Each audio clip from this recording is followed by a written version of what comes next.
Good morning, everybody, and welcome to our reconvened draft 2024-2034 long-term plan council meeting. The object of today is to get our consultation document out.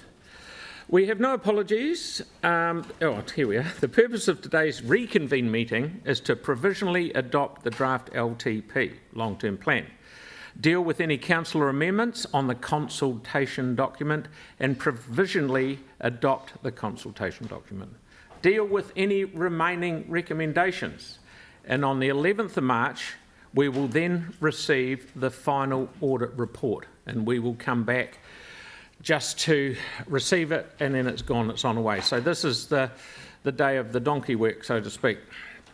I will now invite staff to the table to update us on the additional documents that were published on Friday the 27th regarding the consultation document, fees and proposed fees and charges and infrastructure strategy.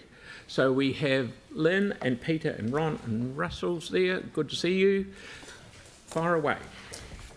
Good morning. Thank you, Mr. Mayor. Look, a very brief little bit of housekeeping at the front of this, just to make sure everybody's on the same page about the processes that we're about to go through, and then I'll hand over to Ron and Russell for the updates, followed by Katie for the CD. Yeah, it is very much D-Day to do the provisional adoption, especially of the CD. The CD will go to Wellington for what they call hot audit later this week. So the local audit team will hand it over to central government, basically, to go through the documents. That team has been organised and is on standby for late this week. They have a 1-week deadline to turn that around so that we know where we stand. Normally there's a little bit of clarification that goes on during that process. They ask a few questions and make sure that things are as they should be. And then, as you said, on the 11th of March we receive the Audit New Zealand opinion. That's not a standalone or separate thing. That must be adopted with the LTP and is published at the front of the LTP so that people have assurance about the quality of the document. So, in other words, it's kind of a big deal.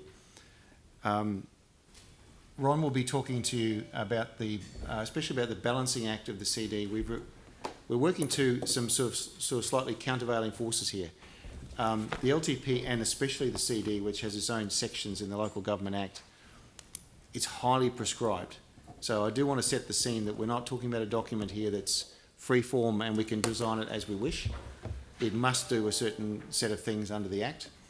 But that's a bit of a balancing act between the Act, Audit New Zealand, we've obtained some fairly complex legal opinions as well, versus the readability and scannability of the overall document. The Act has a lovely bob each way, in that it says that it must be presented in as precise and simple a manner as possible while meeting a vast array of legal needs. So there's the two little bits of balancing act we're trying to pull off. Other than that, I might let Ron go forward with setting the legal context. Through the chair, just to give some history to my involvement in this. We got the consultation document, we went through it, we considered that there was some compliance issues or legislative compliance issues. As a result of that, we engaged Jonathan Salter of Simpson Grierson, who I consider one of the most preeminent local government lawyers or specialists in New Zealand. He reviewed the draft, he made quite a number of suggestions. We have basically reviewed those suggestions and we have incorporated most of those suggestions into the draft CD. In relation to the options around property, etc., the implications of those options must be clearly explained in the document. So that requires certain language, which obviously affects the readability to an extent. I'll give you the example in relation to the West Melton Hall. It's 2 or 3 pages. It's in relation to a significant asset. That is prescribed. I accept that it's disproportionate to the total length of the document, but we can't change that. We've just got to accept that that's the position and adopt it on that basis. So with the CD, we have to make sure that it complies with the legislation, which is Section 93 of the Local Government Act. We believe that we have got there. I accept that there are some issues around readability and that minor alterations can be made. But in relation to any of the options that you may wish to adopt, you have to make sure that there is enough information made available to the public so that they can see the rates impact, the impact on debt, etc. So we have to be we have a legal obligation to make sure that everything is clear and concise. So.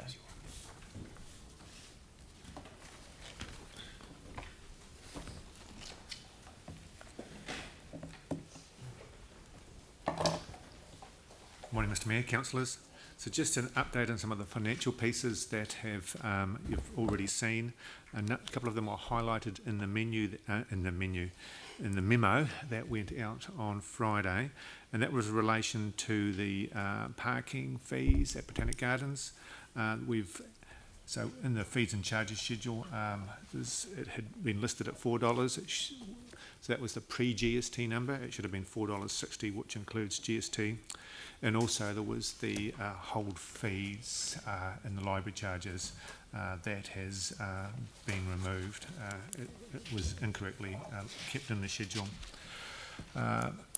Further, in the same schedule, we've noted that the dog fees were in the copy that you've seen. They've now been removed. Setting of dog fees isn't done through this process. It's a separate process that sets the dog fees, but they'll be advertised in the final fees and charges when that's finally adopted in June. And there's also a reclassification of a balance sheet item that has taken place. The only one of those items that has any rates impact is the hold fees, and it's inconsequential. It's extremely minor. It doesn't even move the dial. But yeah, so I just thought for clarity and transparency, just advise you of those changes. So just to wrap up, what we've done is summarise the changes which you've seen in the documents that you received over the weekend. This is the culmination of a very long process and quite an involved one, involving a range of workshops, engagements on both the capital and OPEX parts of the LTP.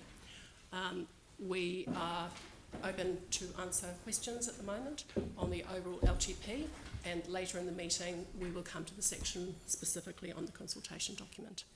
Mr. Chair. Okay, all good, all done?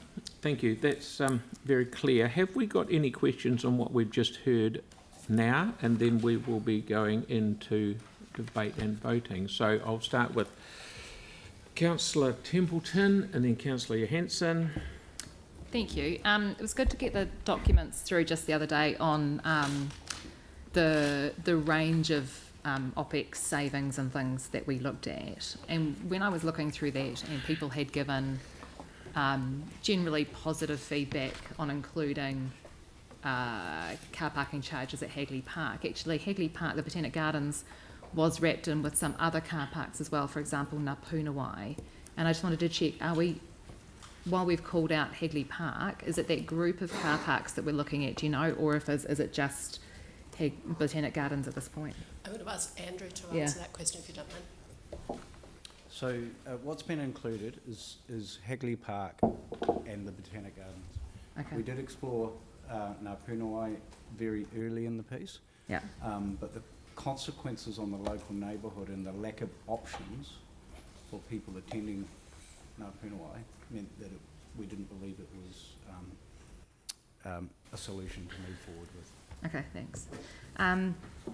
And the climate change section in the consultation document talks about the fact that we have some projects that will contribute towards lowering emissions, but at the beginning of this process we said we would make it clear on whether the proposed long-term plan would get us to either our council and our city targets. And I'm just wondering if we should be highlighting the fact that in the consultation document, that while we have these targets, the current proposal won't get us there.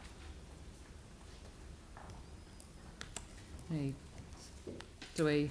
So perhaps we can come back and discuss the consultation document after this section, because it's we. Oh, as sorry. the Mayor said, that's coming next. So this is about This is- questions around what was presented, and then we debate the actual underlying documents, and Logged then in we're plan. going to talk Then- about the Yeah, sorry, Then Lynn CD. said that on the consultation document on the whole. right Yeah, So I thought I said yeah. after. after. Oh, Okay. okay. Yes, Thank sorry. you. Yes. Councillor Johansson? Sorry, so if I had questions on specifics to the consultation document Yep, or do to the fees do and it later. charges, Yep, don't do it now? yeah, later. That's great. Thank you. Okay. Councillor Cure? Yeah, one of your first lines around the audit is around, is this easy to understand? Given the size, can anyone seriously answer yes? Is that a question about the consultation document again? Yes. Yeah, could Yeah, we we'll do that debate on that CD. later? We'll do that then. Oh, okay. It was Thank you. in the presentation, sorry. Councillor Cotter? Did you have a question? Sorry. Yeah, I've got one about the CD as well along Councillor Templeton's lines, but how do we measure significance? I mean, we've got to talk about the impact of any decision that we or the public want to make as a result of what they read in the document. And if they come in with something, and they're allowed to, that's not in the document, how do we measure the significance on the level of rates impact, or do we measure it on an alignment with our strategy, or both, or what? And it's a difficult one, isn't it? It is very difficult. Every time we have an annual plan and you put forward your amendments, it is a weighing exercise, and those matters you just referred to are considered. We also consider the cost as against the budgets for each area of the council. It's also, rightly or wrongly, we look at whether there is a chance of challenge or how high that would be. So there's a number of it's an inexact science in terms of, because there isn't a lot of guidance around what is significant. So it's basically just looking at all those factors that you've mentioned, plus there's other things. So we would rely on staff advice at the time at June. Yes. But yeah. what about if we had, say, 100 people coming in and they wanted things and they were all good projects and they all had a 0.05, but they added up to like 2 or 3%. That would we would consider on that basis that would be significant. Because it Just increases because of the rates. the cumulative effect. Okay, so basically people feel free to come in and talk Materialise to it. us, but then we would get staff advice on any significance that was triggered at the time. Yes, if you had looked at the amendments that were put through, and some of them we put down potentially material because of the cumulative effect of the rates increases. Thank you. Thanks. So along those lines, when we put forward the amendment in the draft to add $183 million for surface street flooding, should we be calling that out? 'Cause that's significant. It's much, it's higher than the last Te Kaha decision, for example. It's higher than the consultation we're doing on the Climate Adaptation Fund. Should we be calling that out separately as a thing that we're consulting on? Because that's very significant. It's dependent on how it how much of the existing budget it would take up. I'm not actually over that one, so Yeah. So Already am. Yeah, but it's an extra project that we've put in that's different to the last LTP, worth $183 million, which is a significant amount of money. I'll pass it over to Brenty maybe after.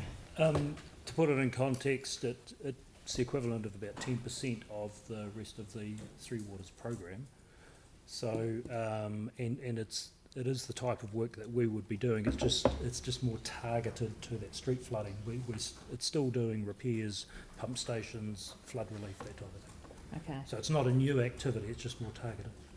But it's significantly more than some of the other things that we are consulting on that we were told was the best way for that. So this is a discussion again about the draft Significance. consultation document, and so let's debate that then. It's Okay. certainly something that we could highlight and include in the bullet point list, so it's highlighted in there. But let's discuss about that when we get to the consultation document. Councillor Scandrick, and then I'd like to move on to the debatey bit. Oh, did you? I think. Okay, there's just questions, don't forget, about, not about consultation. With regards to the feedback from ratepayers on the document, if it came back due to the... Well, That's consultation. We'll talk. If there are a number with regard, following the fires that we've just had in the Port Hills, and the feeling is, and we get feedback that a majority would prefer to look at climate adaptation rather than just coastal hazards, and to change that vision, would that be a major change, or how would that affect us as an organisation? Was that not appropriate? Yeah, I can ask it tomorrow. We'll get the chance to do all this in the CD Okay, cool. department. Yeah. Thank Okay, you. thank you. No, it's cool. Okay, good. Thank you. Right. We are now at a point where councillors have the opportunity to debate the draft long-term plan. We will then vote to provisionally adopt the information and the technical documents, which provides the basis for the draft long-term plan, which includes all the carried amendments. Please note the minor changes on the screen to the motion, which incorporates the updates to the documents which were just discussed. I can confirm as Mayor I'm happy to move it, and the Deputy Mayor is happy to second it. I will now open it to debate, and we will start at the bottom with Councillor Hanson and go bang, bang, bang, bang all the way up the table. Excuse me, are we going to do questions on the consultation document before we adopt it? This isn't the This is consultation long-term doc- plan, nothing to do So if you with... put the other things up first, so...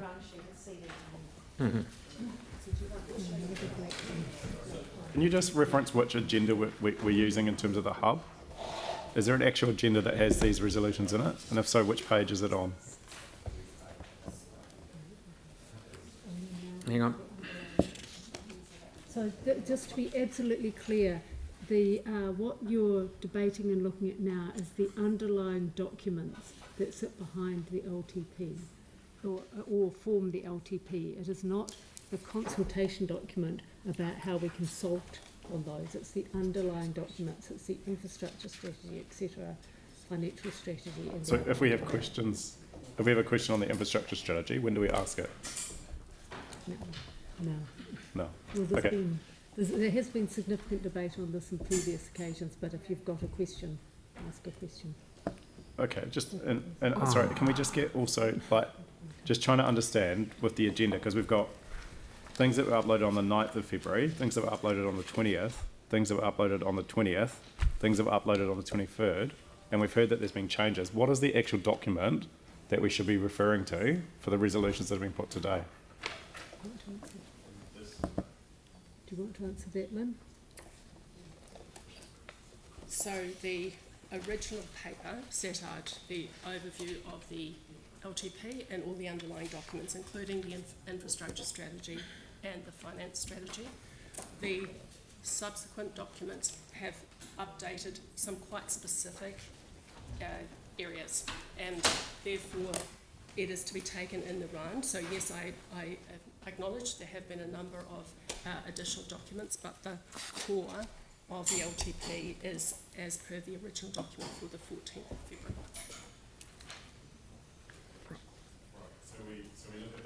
The one that was uploaded on the 9th of February as being the one that's got these resolutions in it, as the resolutions we're debating today. Yes. Okay. So can I just ask, in regards to the infrastructure strategy, how long will it be before we fix the earthquake damaged infrastructure that we have? What's the time frame that we are setting that out in the infrastructure strategy? I'm looking to see. This It's not really... should have been asked and answered before now, but can we part that? We'd have to come back around that one. I'm afraid I don't have the relevant staff member here, so I will make sure that that question is asked right away. Right. This was raised through the process, and I understand there were changes made to the infrastructure strategy to reference the earthquake damage. But I do think it would be good to give the community a sense of what the scale of the earthquake damage is that we still have to address, if that's possible. Okay. All right, Councillor Moore. You're done. Thank you, ma'am.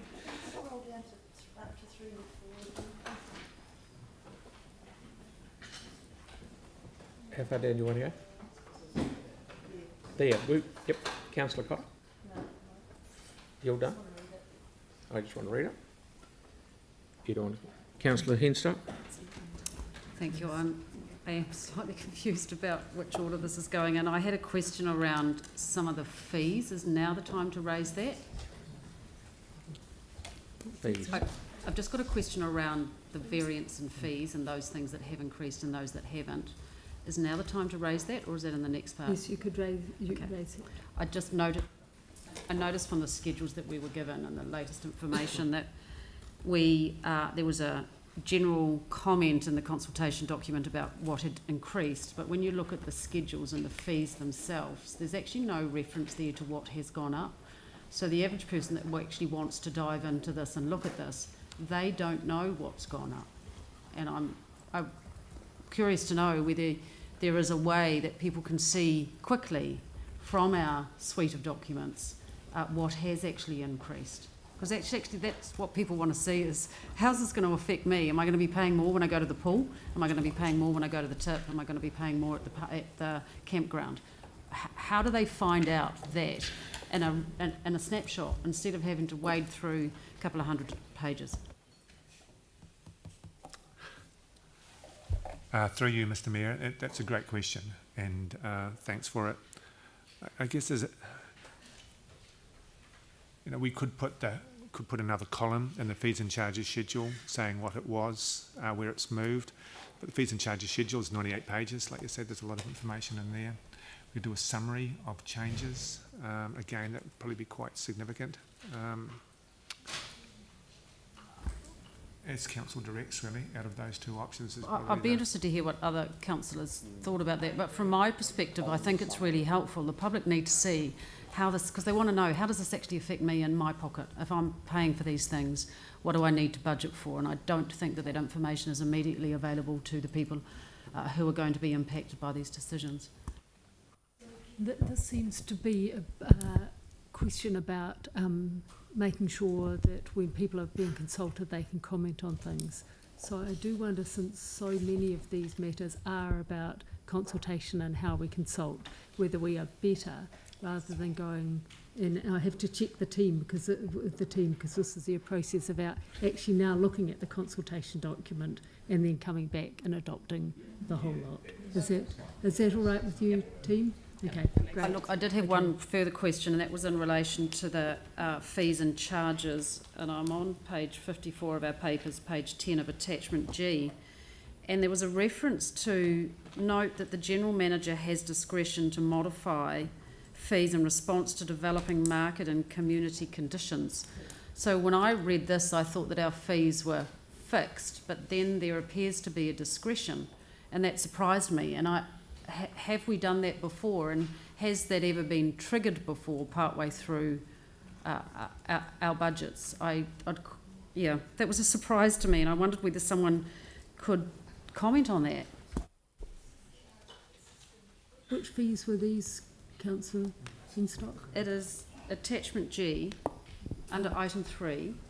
And which set of fees? Oh, in relation to pools. Yeah. And gym pool membership, and it note General Manager has discretion to modify in response to developing market and community conditions. Yes, so we have done that during the time. I haven't got the head of recreation sport, but that is a common thing that actually, because we are in a marketplace where we compete, if fees go up or down somewhere else and we're going to lose revenue, the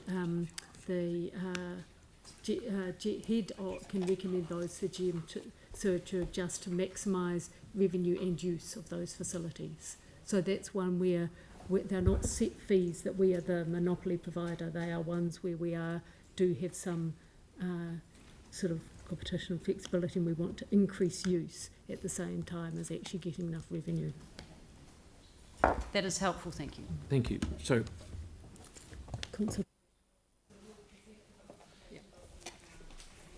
have a general. Okay, we'll just move things around a little bit. So we'll get Katie and Lynn, please, to do the consultation document, and then we will discuss it. No, I understand that, but just in the meantime, is it possible to get whatever recommendations you've got up there circulated, because they are different to what we've got? Yep. Thanks. Yep.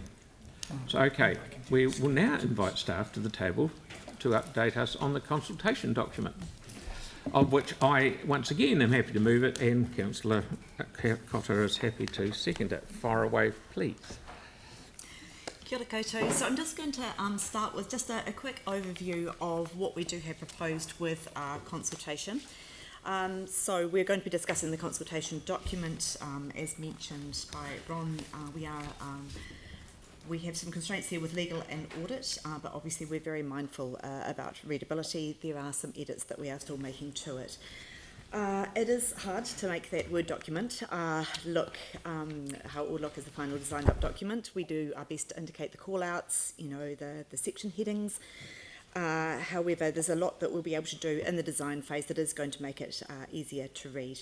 However, it's worth considering too that this is one document, albeit a very important one, in a suite of tools that we have to make information available to our residents about the LTP. So we also have a summary document. So if people just want a quick summary of the overview of the consultation, we're producing that.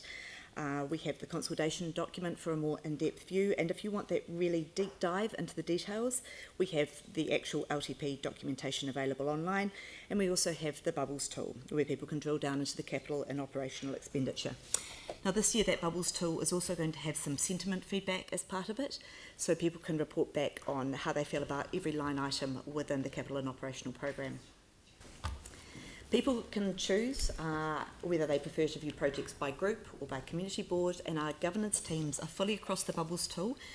They're going to be there to support their existing networks on how to use this, and they're also going to be able to create those hard copy documents with ward-based information, which I know that you are looking for. The consultation document or supporting documentation will be available in hard copy and from our libraries and service centres. We're also going to have that large print of the consultation document and flyer. We're working with our library colleagues to have some LTP displays set up, where we're going to have terminals where people can have some support in using the Bubbles tool, and also support in putting in a submission if they'd like to do that.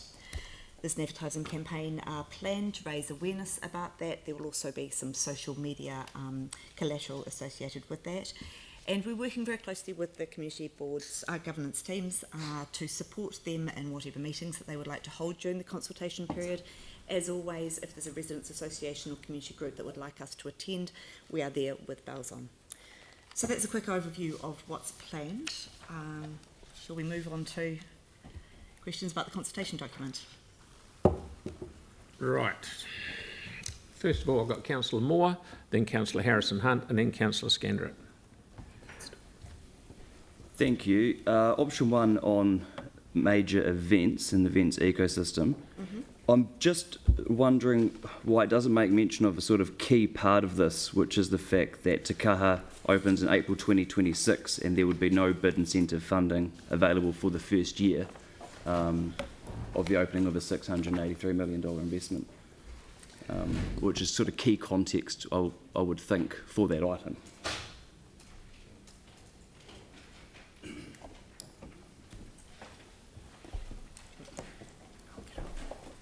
And potentially even quite embarrassing for our city. Kia ora. All councillors will be aware that Te Kaha is a venues Otatahi operated venue once it opens. And there's quite a lot of dialogue in the option about venues Otatahi covering any required bid funding, should it be required, for their venues. From other budgets, so it would come at the expense of other things. The advice to us in a memo in the last week was pretty clear. It says, Te Kaha, currently forecast to open April 2026, would have no bid incentive funding available through the event ecosystem until 27-28. Should that part not be in the consultation document? Well, that's a question for councillors, but the information that's been provided by Venues Otatahi is quite clear that they will look for operational savings to cover any bid funding in that period, should it be required. And that's what's in the consultation document. Thank you. Okey-doke. Councillor Harrison Hunt. Kia ora. It's more around the wider consultation and in terms of breaking down that document into smaller tidbits, if you will. I saw that you used multiple tools of engagement. The other thing that we know that people love to see are the small layman's terms documents or pamphlets. Are you going to be distributing those throughout the libraries too? Yes, we absolutely will. We Okay. have one of them planned. No, that's great. Thank you. Thank you, Tim. Yep. Yeah, in previous, and some time ago it was, I'll grant you that, councillors offered to go out to the malls, and I did the Hornby Mall, Riccarton Malls, Christchurch South, etc., to support staff with regards to getting the information out and the tools, etc. Is that being looked at, or is that going to be through the community board staff? Through your community board governance teams, Yep. that will be the way to organise that, and we're there to support you with any collateral that you might need as part of that process. But if you do have a community meeting where you need staff to attend, do let us know. Cool, thank you. Councillor Henstock, please. Thank you. Can I'd like to draw attention to the challenges to keep in mind in the consultation document, and we've listed them with climate resilience, affordability, keeping our assets to standard, water services, financial impact of Te Kaha. One of the climate resilience stuff is a subject that really invokes strong responses from people. It's quite a divisive issue, people on both sides of the table. I wondered whether there was a rationale as to why we're putting that first, and my preference would be that we use one of the other topics, you know, affordability or water, which are issues that actually unite people. They all want the same thing there. And so rather than drawing attention to something which is going to divide people, is there room, and what do you think about just reordering that? They're all important, but what are your thoughts about that? So that would be up to council direction. My sense is that part of the ordering was in response to the what matters most. So you'll see in the document in both sections, we've roughly followed some of the feedback we got through that engagement process, so there is a rationale to it. That said, if the council as a whole would like to reorder, we would certainly take direction from you. You know, one of the strategic aims that we've got is about affordability and deliverability. You know, the affordability is perhaps would be my preference, that goes at the top of the list for people. And I seem to recall somewhere, whether it was the Mayor's introduction or somewhere, where there we are. We know there's still much to do. We're committed to building better. We talk about keeping rates affordable, controlling our debt. So in the Mayor's letter, he's diving into it at the very beginning, and yet it's further down the list when it comes to what our key challenges are. I don't know if anyone else wants to comment on that.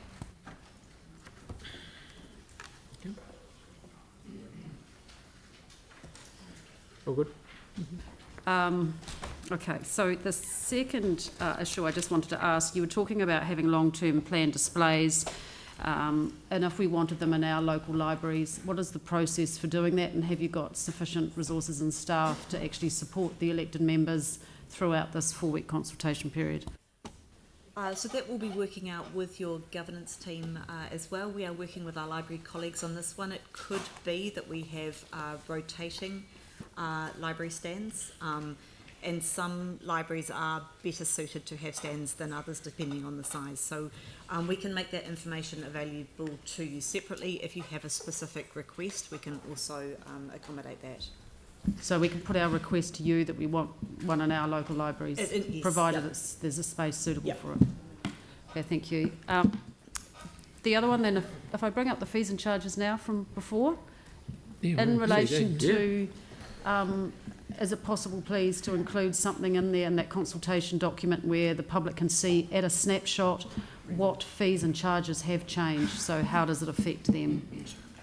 Through you, Mr Mayor, just to answer that specifically, just had feedback from the team. Yes, we can do that. In fact, we already have done that. So we'll update the document to reflect the change in percentage and dollar terms so people can see the movement. So just to clarify, that will be in the document rather, is in the actual fees and charges It'll be schedule. in the fees and charges And so schedule. in the consultation document, it will direct people to that for more information. Correct. Rather than include it in the I consultation wouldn't document. include it, it's 98 pages. Yeah. So, yeah, Thank you. okay. My final one then is in relation to capital spend. One of the things we hear from, well, I hear from public is around our priority of our spending, particularly in relation to capital, because that's what they see. There doesn't appear to be anything in the consultation document that really triggers feedback or asks for feedback from the public on our prioritising and on our capital spend program. It's a chunky document. I might have missed it, but that was the impression to me, that there wasn't an immediate trigger for people to say, this is where you put your feedback in if you'd like to discuss the priorities of our capital spending. Can you direct me to that if it is in the document? But I haven't seen it.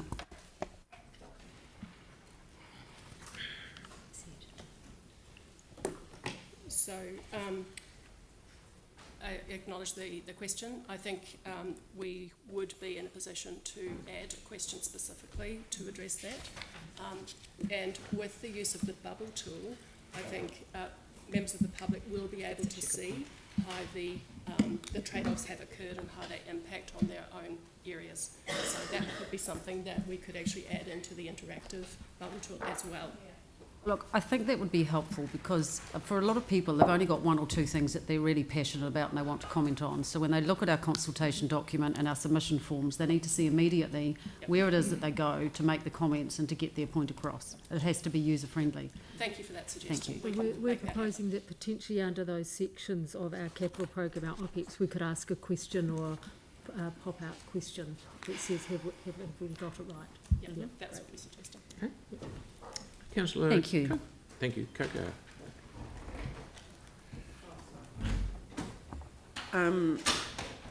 Following on from Victoria's question, with the order of projects, how can they give feedback on that when a lot of that stuff's at program level anyway? Like, they can't see what the priority project order is, say within a particular program, like streets or playground renewals or anything. And I know some of that's going to come to community boards, but actually there is really no way for them to comment on that, like there isn't really for us.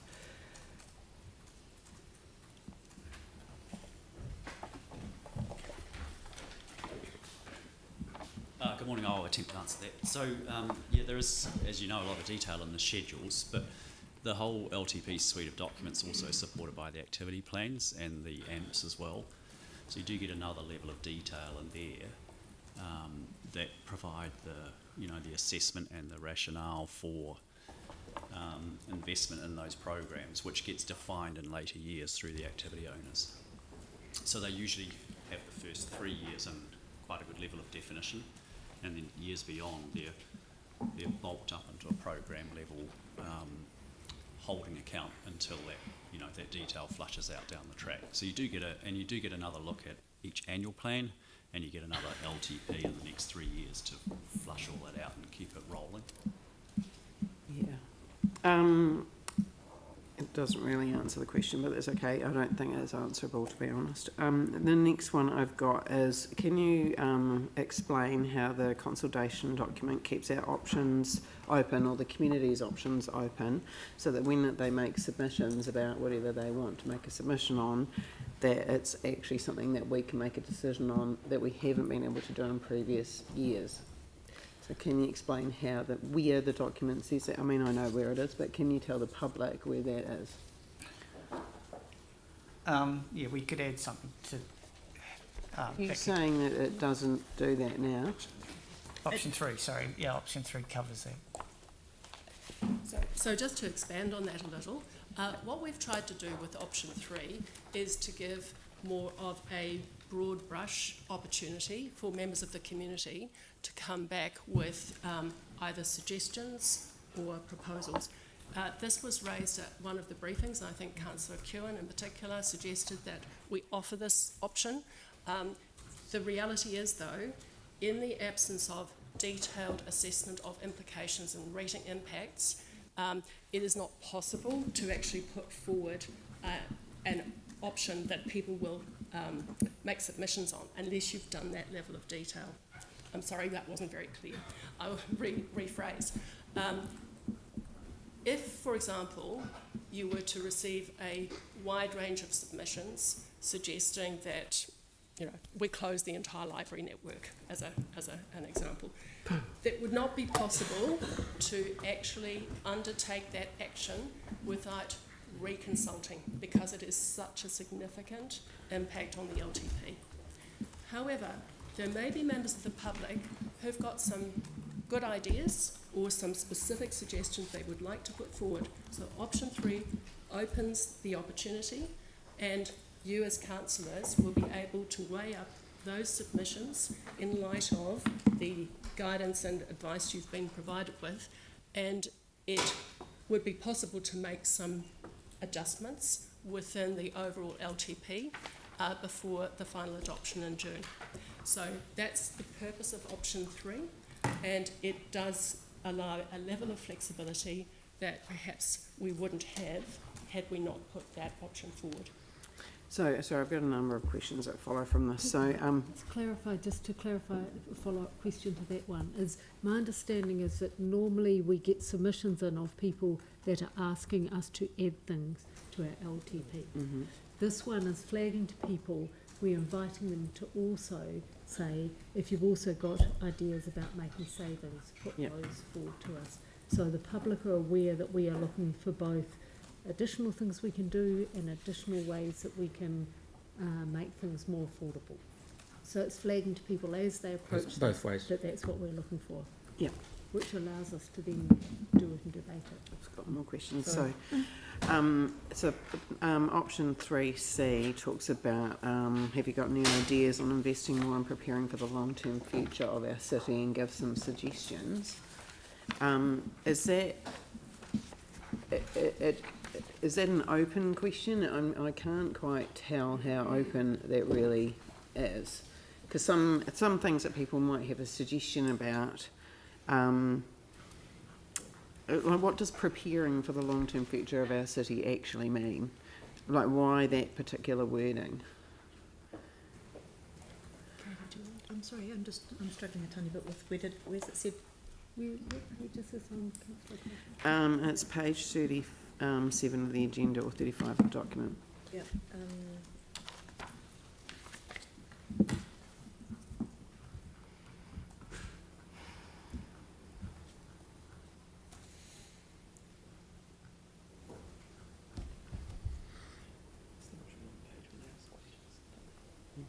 Sorry, I can't seem to find the... It's on, or it might be the next page, actually. So it might be the following page at the bottom of it. Is this in relation to option 3, additional efficiencies and savings? So there's a part that talks about additional options to our main proposal, then there's parts A, B, and then C. Sorry, I've got the wrong pages. So I'm it's page... so sorry, is this the section heading, exploring additional options to our main proposal? Yeah. Right, so that is an introduction section to the options that then follow. It is in and of itself not the question. It is just introducing the information that follows on the next couple of pages. And they are the actual questions. But we do think it is, actually, these are things for people to think about and providing their feedback. So we could tweak that wording if that's not clear. If it's not where it needs to be, we certainly can, Yeah, it is. This is confusing. Yeah, we'll note that and tweak. Like, I guess I've got specific things that I put through as amendments that say didn't pass, for instance, and I can't see how within this document some of those may potentially then be able to be brought up by the public and then debated by us in future. Like, you talk about the rates impact of things being clear, and obviously we've had that information through that process about, we've got the answers to our questions that tells us what those rates impacts are, but they aren't clear, I guess, if they haven't made it anywhere, they won't be clear to the public unless they've been watching our meetings, which most of them won't have. So how, I'm trying to understand like how the public would have the information that they would need for things that are not included in the document so that they could make, does it make any sense? I don't know.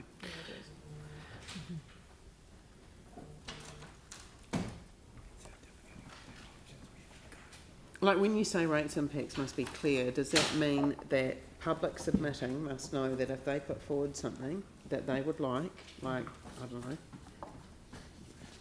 a new library somewhere, say, I'm not saying they're going to, it's just an easy suggestion, and they didn't know what the cost would be or what the rates impact would be, would that stop them from putting that through and us considering it? Not at all. That would be the subject of staff advice. So the open-ended option, which is option 3, enables members of the public to put forward ideas as to whether they want anything added or if there are efficiencies or savings. So then, once the hearings are conducted, it's up to staff to provide you with advice of if you wish to pursue any of those in more detail. So that at that point, the implications, the rating impact, etc., would be provided to councillors before you make a final decision. Okay. Done. Thank you. Councillor Peters. Thank you. The access to libraries during the consultation period, I've got a slightly specific problem in the fact that our Hornby Library is closing in the middle of the consultation period, and therefore there will be no access to the library to be able to access the documentation and consultation. Is there some plan afoot to help allay that problem and perhaps have a permanent access in, say, the local shopping centre, the hub, where people could have access to consultation documentation through a council stand or something to cover that period? Can I take that up with your community board governance team, yeah?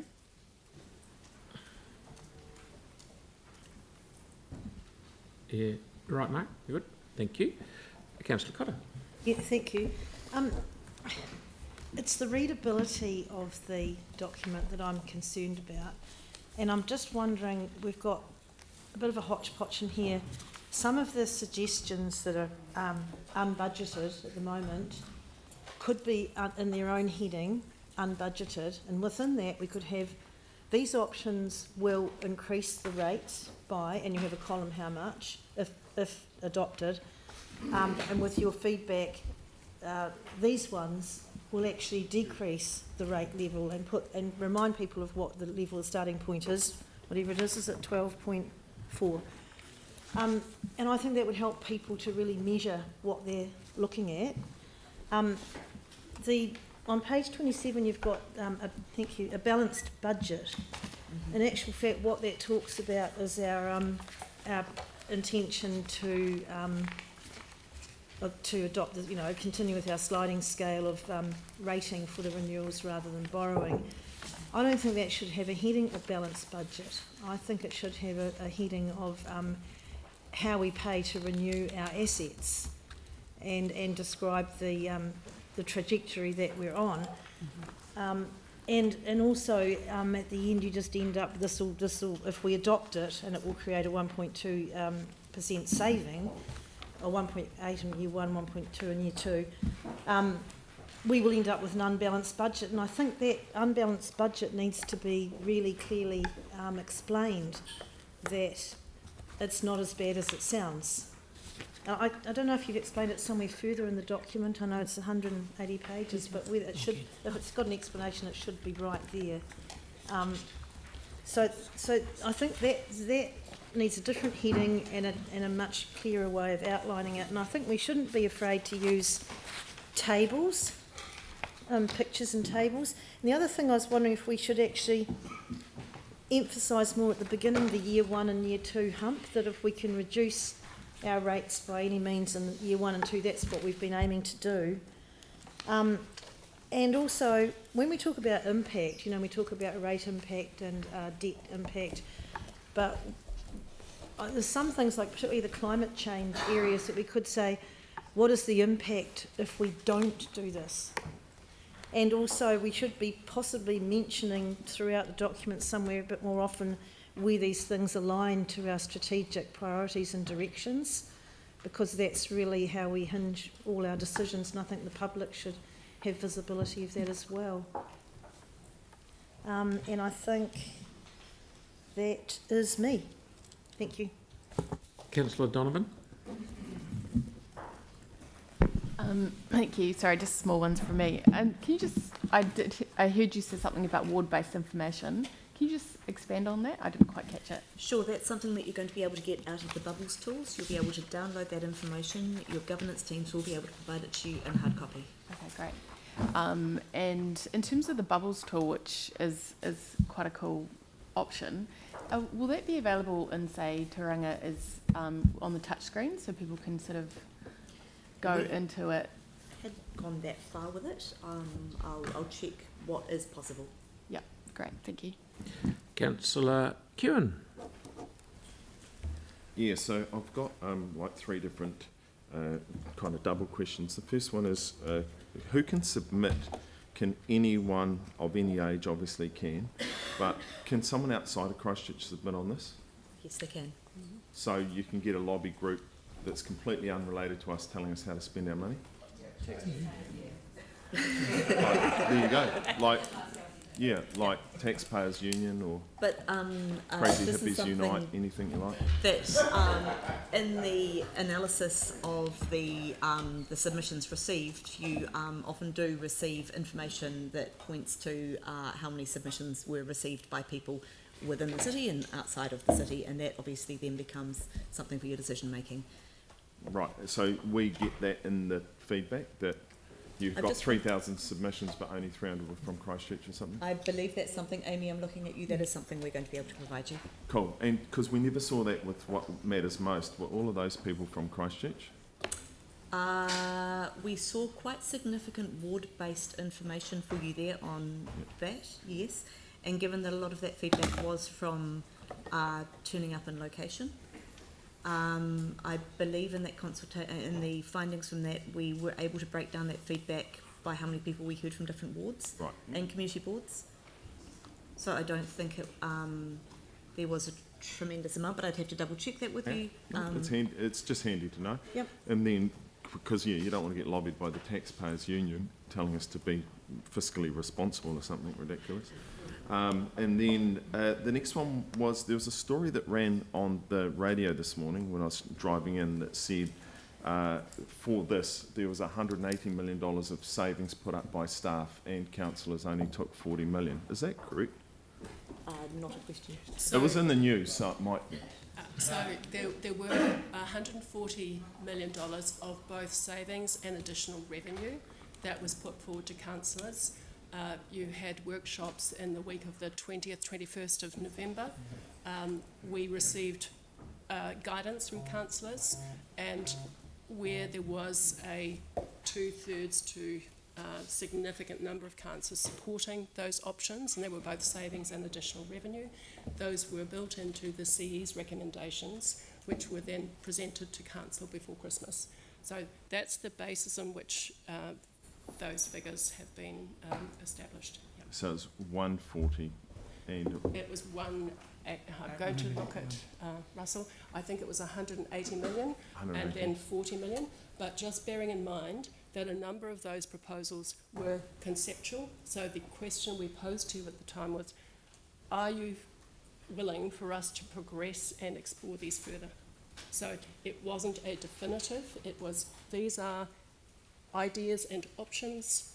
We can take them further if you indicate you would like us to do so. So then going back to Councillor Henstock's point around affordability being at the top of the list, if people get a little vexed about the whole jump in their rates and they go, look, affordability for me right now is the biggest issue in the world, I want to know what the 180 looks like. How do they find that out? Because they might want to submit on that. How do we be really clear about these were the things that were in that list? Because I think the public need to see it. So what we would need to do is make a number of those items had either commercial staffing implications. So what we would need to do is consider carefully what the impact of that would be. Yeah, even if it was just at a headline level, so and it's findable on our website, that people can just go to it and go, oh, right, okay, so, and tick that, because I know some, I'm not going to say them in here in case they don't go out, but that would be good too, that the public get to see that, so they can have a say. And then finally, I note that in here it says, on the last handout, recommendations 6, 7 and 8. In 8 it's got public notices are taken out in the Star, in the Press and the council's website. So is that the only paid advertising we do? Absolutely not. No, So that we is do just the legal requirement. We have a full Right. advertising campaign that supports that. That is just the And legal requirement. where's that campaign taken out? Where is it taking us? Yeah, obviously we use the Press and the Star, Yep. and I've heard us do radio before. Do we do online platforms now, like Yes, Chris? we do. So do we advertise on Chris Lynch Media? I haven't got that level of specificity with me. Because that's just got a like moment. Yep. 218,000 followers or something. So I can definitely look at that, but we do have online as part of the advertising campaign. Right, yeah, because especially as we're trying to reach more younger people and a more diverse audience now, that there's other forms of media. Sure, Cool, thank absolutely. Thank you. Councillor Moore. No. I mean, question's sort of been asked. We discussed this a couple of weeks ago. What do we need to do to have a list of potential savings for the public to see? Because it's going to be really tricky to expect the public to come up with ideas, and there's already been a number of savings that we've ruled out, which we spent a matter of mere minutes going through to give guidance on. As councillors, we spent very, very little time actually going through savings, and they were ruled out. Staff put heaps of time into them, but us as councillors spent very little time. What do we need to do to get a list of potential savings in there? Because I don't understand otherwise how we're going to get submissions that are able to really give us a steer on what the potential options are. Otherwise they're having to use their imagination, and we've already got this list of things that give us a pretty good start and get into some savings. How do we get the list in this document? Because they need to be there. To enable that. Yeah. So this was flagged a couple of weeks ago, and some advice was going to come back to us about what's possible. So that is what the option 3 is. My understanding is the legal advice is that those things that were put up were not sufficiently scoped in terms of their actual cost and their actual implications to put as options in this document. Is that correct? Yeah, that's correct. If I can just read from the advice that we received on this matter, through the chair. So the two questions that we asked were, what is the extent of the council's discretion in responding to submissions and in decision making generally at the time of adoption of the LTP? That was the first question. Second question, what steps can be taken to maximise the council's responsiveness to submissions within the constraints of the law? So the answer to question 1 was the council must give due consideration to submissions received, but must make its decisions informed by all relevant considerations. These include the statutory requirements of Section 101 of the Local Government Act. There are material, legal and audit risks if decisions are made through consultation that are outside the stated scope of the consultation. So that means that we would have to have a lot more detail around each individual option. So, and that in turn means rates impact, debt impact, etc. The description of the major project proposals in the CD must include options and their implications. So again, that's the information that we would need and we don't have. The more comprehensive the options content, the greater the scope for the council to adopt any one of them without further consultation. So at this stage, we don't, as I understand it, of those 140 millions of savings, we don't have that level of detail. So that limits our ability to make the savings. So is there anything preventing us from putting that list of savings in the consultation document? Is it, Yes. Just extend. Yes, there is, because we can't guarantee the information that we're putting in there is accurate. Yeah. Because they're not scoped out. We don't talk about the impact on levels of service. They were rough guesstimates. They weren't actually precise figures. So that would be misleading the public if we put those in. is there anything preventing us from putting them forward without the dollar figures that we couldn't guarantee, but there's still potential ideas that can be investigated further and come with a potential saving? Is there anything preventing us from doing that? It's because, as Ron has said, the legislation's very clear. Is if you put something forward, you must talk about the implications of it. And we actually haven't scoped out the implication. So the legal advice we've got is that the option and description there is broad enough to capture some things, but actually listing out things as suggestions without their implications is a step too far. Okay, thank you. Councillor Harrison-Hunt. Kia ora. I just want to refer to the AllVis tool and just flag something, and I'm just wondering where we're at with that. Andrew did talk about potentially moving things from program level into that AllVis tool around parks and communities if there is anything. There's currently zero budget for it, so I'm wondering if we can move some of the things from the program level into that capital program for the public to be able to talk about. Is that Andrew? Yeah, the team are working on it, so that, I mean, obviously the public are going to have to be able to access so I'm looking at Katie. Yep. I presume there'll be a link in the document so they can access that information. All we do is pull down the spreadsheet and load that information up into AllVis. So if that information is available in the spreadsheet, it is available in AllVis. Okay, cool. No worries. Thanks. Thank you very much. Councillor Peters, please. Thank you. This is sort of along the similar lines, talking about the likes of the AllVis tool. This is all good and marvellous for those of us that are digitally savvy and have access to that sort of thing. But how do we cater for those that are, technologically challenged and don't have access readily to internet and that sort of thing, to be able to really drill down and find what they need to be able to consult for this? So all of that information is available from libraries and service centres in hard copy. So, and we also have information, we have numbers in the back of the consultation document where people can call. We have, on many of an occasion, made documents available to members of the public when they've called and asked us for them. So if digital is not your thing, you have the hard copy documents there and you can drill down into them as well. Yep. It's just another way of making the information available that suits as many people as possible. Very good. And I guess with that, I'm thinking in, say, some of my communities where, one, we've got the library closing, but then you've got other community organisations and centres that they could perhaps sort of team up with, and could we look at engaging with those more localised community access points, like I'm thinking 126 on the corner perhaps, as an outlet point where we could have better access for that particular community into there. So that's something that I'd like to take up with your governance team, to see what they might recommend for your area. Yep, thank you. Councillor Templeton, please. Kia ora. A couple of things to clarify. There's been some confusion in the past on past long-term plan and annual plans when there's been operational savings put forward by staff, and some of the conversation has been in the public that these were things recommended by staff.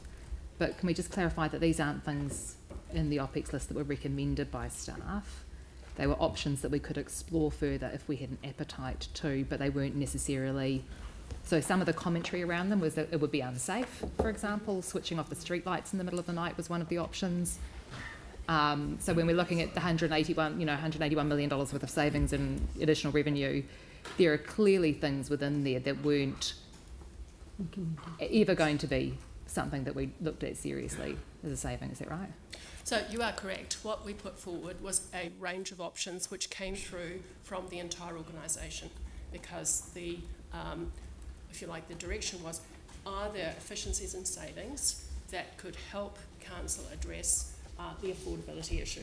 Yep. And so a number of stones were unturned to identify, could we do this? But as you point out, in a number of instances, it was not, there were implications that were not recommended.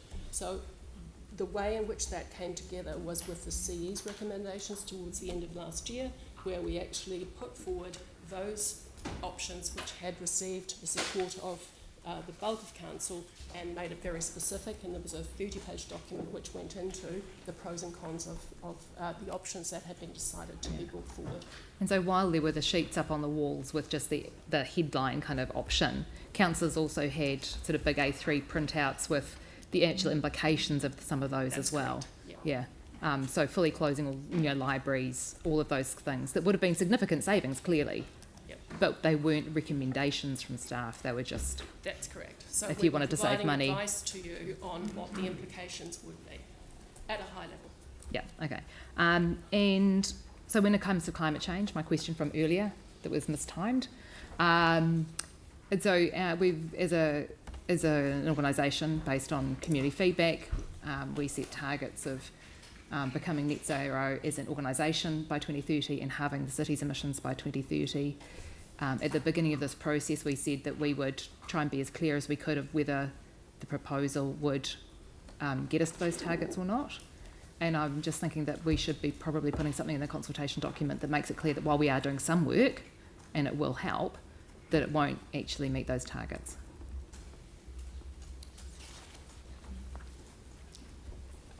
Yes. Yeah. The other thing I can add is within the next 2 weeks there will be a report on the district's emissions and the progress towards those targets. So that will be in the public domain at the same time as we move to consultation. Yeah. And in the water supply section, it looks like it's kind of skirting around the edges of saying we're doing some things, but we're mostly going to be, responding to stuff. Do you think we should be making it clear that actually, while the level of service target has changed, we're not likely to be meeting it with current resourcing? We're putting in what people think is an affordable amount for water, but not necessarily enough to improve our water supply. So I'm going to ask the Head of Three Waters to address that, please. Unfortunately, Councillor, until we unearth some of the problems on it, I wouldn't be able to say hand on heart whether the funding improves or doesn't improve, because as we find leaks, some of them are quite significant and will be improving our current status. I understand what you're saying, but it's so hard to quantify as we continue through our leak detection program. Okay. But we're currently proposing to put $30 million less on our water supply program than we were planning for the same period in the last long-term plan. Again, I understand what you're saying, but until it's a matter of whether we can better target those repairs for better results, but we're comfortable with the deliverability and affordability of the program as it is at the moment. Okay, could you deliver more on drinking water if we were spending slightly less on stormwater?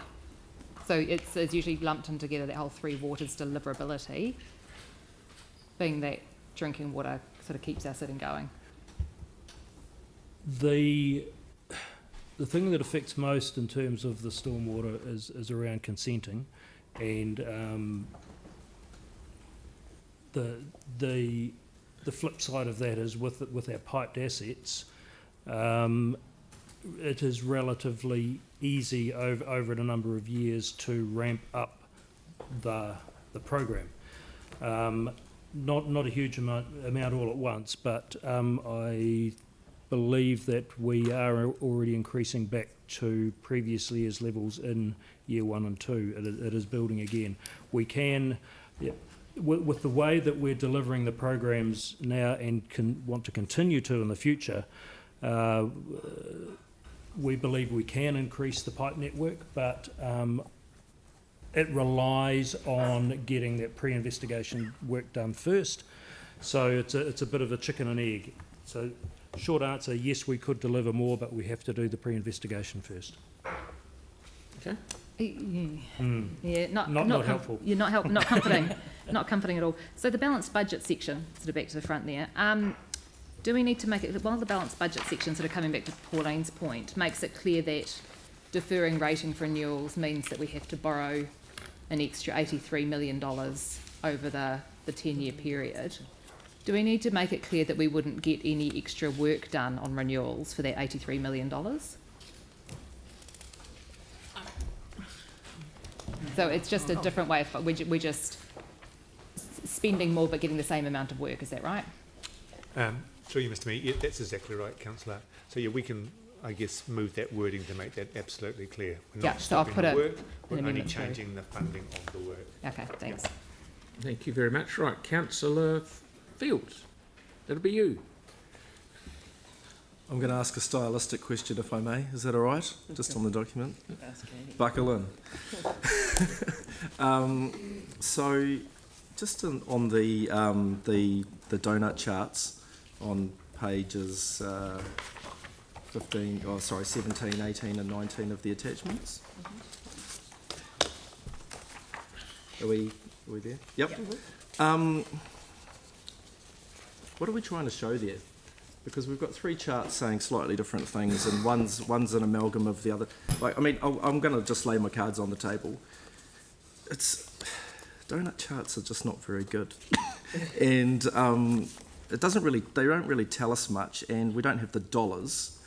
And you could turn all of that stuff into one chart probably if it was a bar chart, not a column chart, a bar chart, slightly different. Don't even get me started on lava charts. So what I'm saying is, like, can we sharpen up I mean, because what we're trying to do here is convey something very quickly to the reader, and I don't think that this is conveying much to the reader. We want them to be able to digest information quickly. There's no dollars on there, so they go, oh, okay, well, we spend 25% on Three Waters and operationally, and if you want me to mock up something, I'm more than happy to do it. Thank you. Look, we have previously used donuts. That obviously doesn't mean to say we need to slavishly follow that in the future, but we have found them quite a useful tool for getting people to see at a glance, proportionately speaking, how much we're spending where. So if it is of use to us to add in the dollar amount as well as the percentage, we absolutely can do that. Now, they look a bit of a dog's dinner up there, but that is not how they're going to look up in the designed document. It's just the nature of what we're working with. But if you look back on any of our long-term plans and annual plans, you'll see that the information is much clearer in them, and the colours obviously work a lot better as well. If you would like us to add in the dollar figures, then that's something. Well, I'd like to see the dollars, but like the colours are all inconsistent, and But like my contention would be though that, like, if you're trying to show proportionality, the best way to do it would be with a bar chart, not with a donut chart, because you just can't see relativity very well with a donut chart. I mean, that's like in all the research of stuff. Yeah, but like that's okay. We can consider that. Well, I'm really sorry that I'm trying to convey information to the citizens of Christchurch, Pauline, but it's important.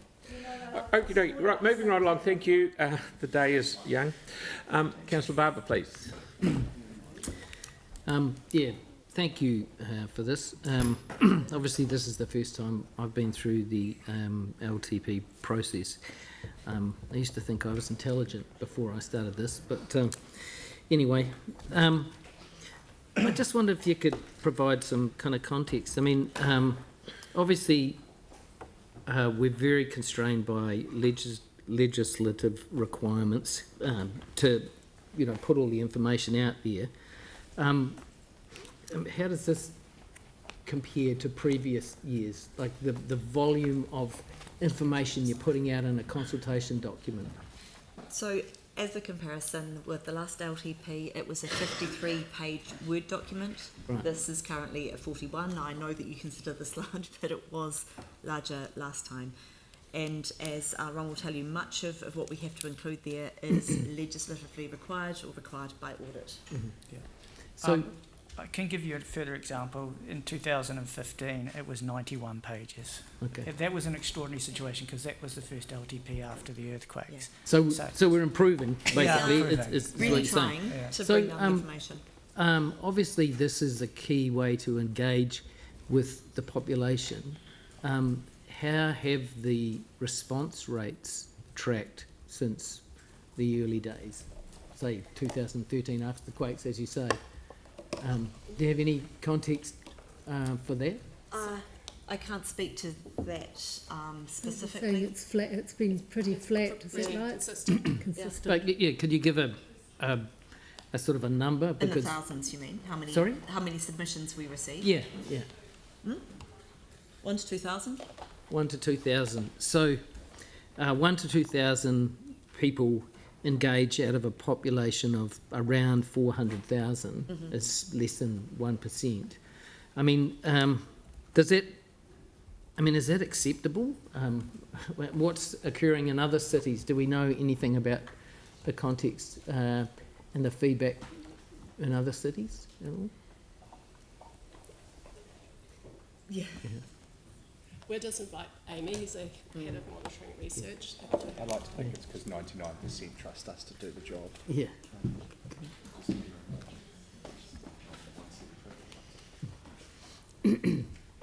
From what I understand, it's much the same in most of the cities. We were actually just having a conversation with Auckland last week about them having exactly the same challenges that we do around engagement and hearing from diverse people as well. So it's not just an us thing, it's an everyone thing. It's happening everywhere. I mean, the question is really is what's acceptable. I mean, are we going to accept that the input we get through going through the legislative process of the opinions of less than 1% of our population, and we're going to base what we do on that or feedback? Because I was looking at the figures for what you told us matters most, 4,000 people, that is kind of roughly 1% of the population, is directing what is important to us, which is, we all know that sample size, makes a huge difference. So, to speak to the sample size? Yeah, to give you a little bit of context, a representative sample for Christchurch City is 770. So if we sample it properly, we can get a representative sample within 770. So the focus is probably more on who you're hearing from and diversity as opposed to your overall numbers. It's also useful to consider that some of those submissions are from individuals, some of those submissions are from organisations that represent a number of people. And so while it is a submission, it also could reflect a significantly high proportion of the population. A residents' association, for example. Yeah, and we all know that residents' associations are fairly representative of their communities.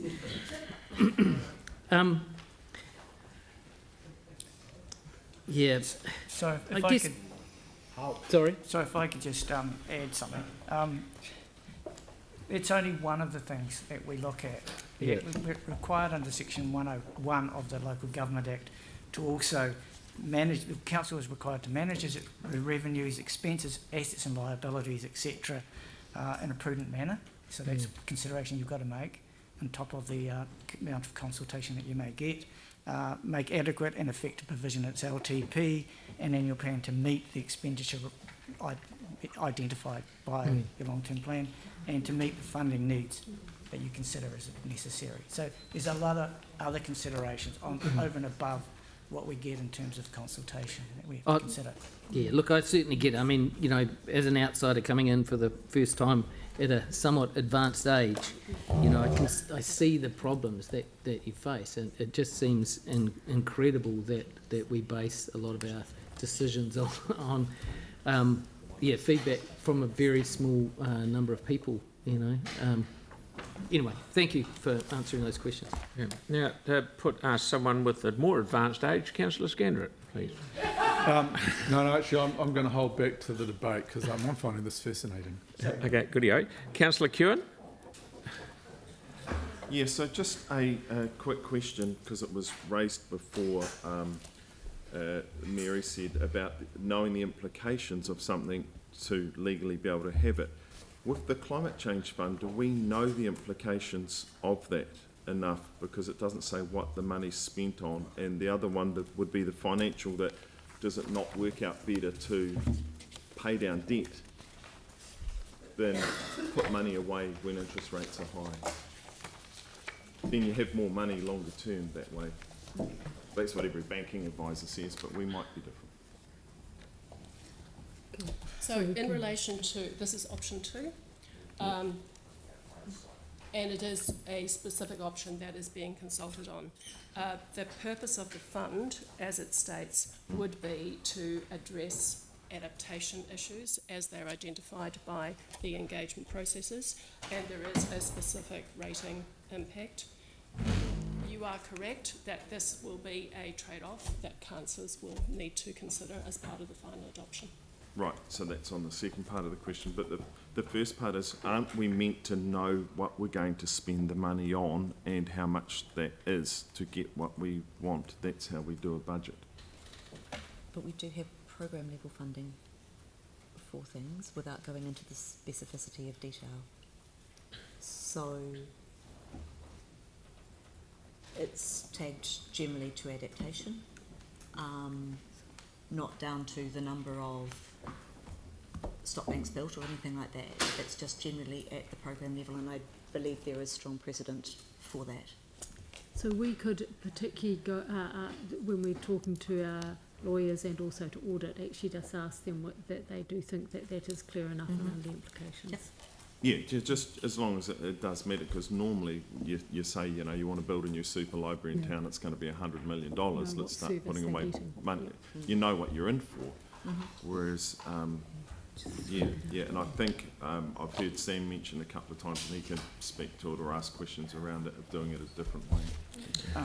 Okay, good. Thank you. Councillor Coker.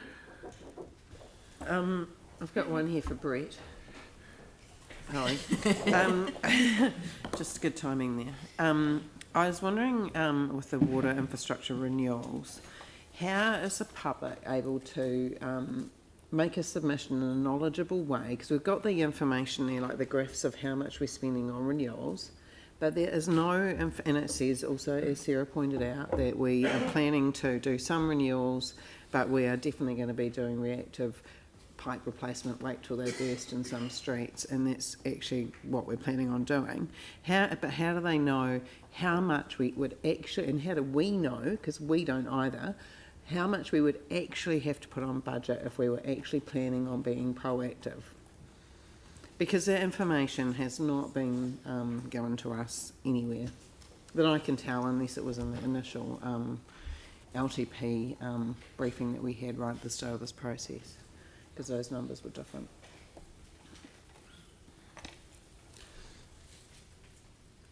As I said earlier, Councillor, it's a bit difficult to be completely proactive in terms of those leaky pipes and things. I recall at a previous meeting we discussed getting down to sort of best practice at something like 10 to 15% leakage rates down, which was a target that Councillor Templeton was proposing. Now, to get to that, it's a bit hard to know. I mean, our pipe assets are all buried, and some of them don't show until they become major leaks. That's why I'm not able to give you a specific answer as to how much is it to fix this thing. We are reviewing the way that we calculate our water losses at the moment, believing that the figure may actually be better than the very sort of crude measure that we've had in the past. That's why I'm suggesting that we continue with our current program, and we will still have to have a reactive amount in the meantime. There are still going to be pipe breakages. There are still going to be repairs which aren't capitalisable, so will have to be done under maintenance anyway, and continue to review the overall program on that 3-year basis, on that 3-year cycle with the LTP, to see whether we really are making headway or not. At the moment, we believe we are making headway. There was slightly less in volume, there was slightly less water loss last year, even though percentage-wise it comes up with a strange figure because we pumped less. So we believe we are making headway. I can't say if you put in an extra 50 million or an extra 100 million we would get ahead. Hand on heart, I couldn't say that. because we don't know until we do the leak detection, until we do the cammering, and until some of these major leaks present themselves. So is there a point in the future when we would have enough knowledge, or when are we aiming to have the right amount of knowledge to be able to be accurate in what we're aiming to do? And yeah. So as we go through, and there's a couple of initiatives at the moment regarding flow meters on the reservoirs, smart meter installations, which you're already aware of, which will give us real-time information, going through and balancing the different zones. You're aware that there's been a long-going project to look at the Rawiri zone in terms of water loss and leakage and smart meters out there. As all those things come to fruition, before the next LTP, we should have a much stronger number. We are looking currently, though, at getting a better water balance figure to you, rather than that crude unaccounted for loss figure. And the team are going to bring that back to council probably within a couple of months. Okay. Potentially, we could push it and try and get something for more information prior to you debating the final LTP. Okay. Okay, thank you. I'll just ask. I've got another question too. You far away. You go, Phil. Oh, all right. It's on, not to do with this, it's the climate change stuff. I'll just ask a wee question to Brent. Brent, you sort of touched on it before. We know what we pump out of the ground. We know what we deliver to people, and the gap in the middle is lost or leak. Now, or unaccounted for. And that's what I'm looking for. So what we've had in the last couple of weeks, a shed load of unaccountable water getting taken up in the sky by helicopters and dropped on Port Hills. That could loosely be, in your figures, the way you're doing it, that could be, it's unaccounted because it's not. We know what we've pumped, we know what we've delivered. That also becomes nearly, oh, that must be a leak, and it can be lost water. So we've got to, as you say, you're looking at doing that. The other thing I look at is, I know it's very well for a computer to say, oh, that pipe in that street is so many years old it needs replacing. It may not be leaking, but there may be one that's a lot younger that is laid in ground that's not quite as good in different parts of town, and it's breaking and leaking like asbestos pipes. I know will crack on poor ground and leak like crazy, but what I think you're suggesting is concentrating on looking for the leaks regardless of how old the pipe is, and not just replacing the pipe because a computer says. That's correct, Mr. Mayor. We're really trying to target what we're doing and get those big wins. That gives us the gains in terms of our program. It also gives us the gains in terms of our forward growth provision, in terms of what we need to pump and do we need more pump stations, that type of thing. So, yeah, it's not just a straightforward thing. You're absolutely correct in terms of the types of pipes.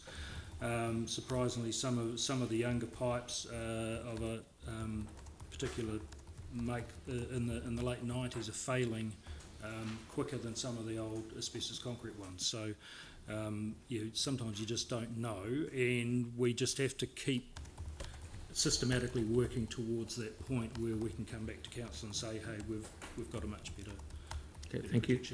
Sorry, Councillor Coker, I butted in. You had another question. No, that's good. On the climate, there'll be a lot of submissions from people about climate change, I imagine, and mostly they'll probably be very disappointed, I imagine.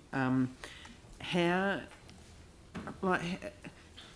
can, again, the public make a submission to us in a knowledgeable way with information and facts to point out like which projects we should or shouldn't be doing, or how they could be changed or tweaked across anything that we do, capital, OPEX, anything?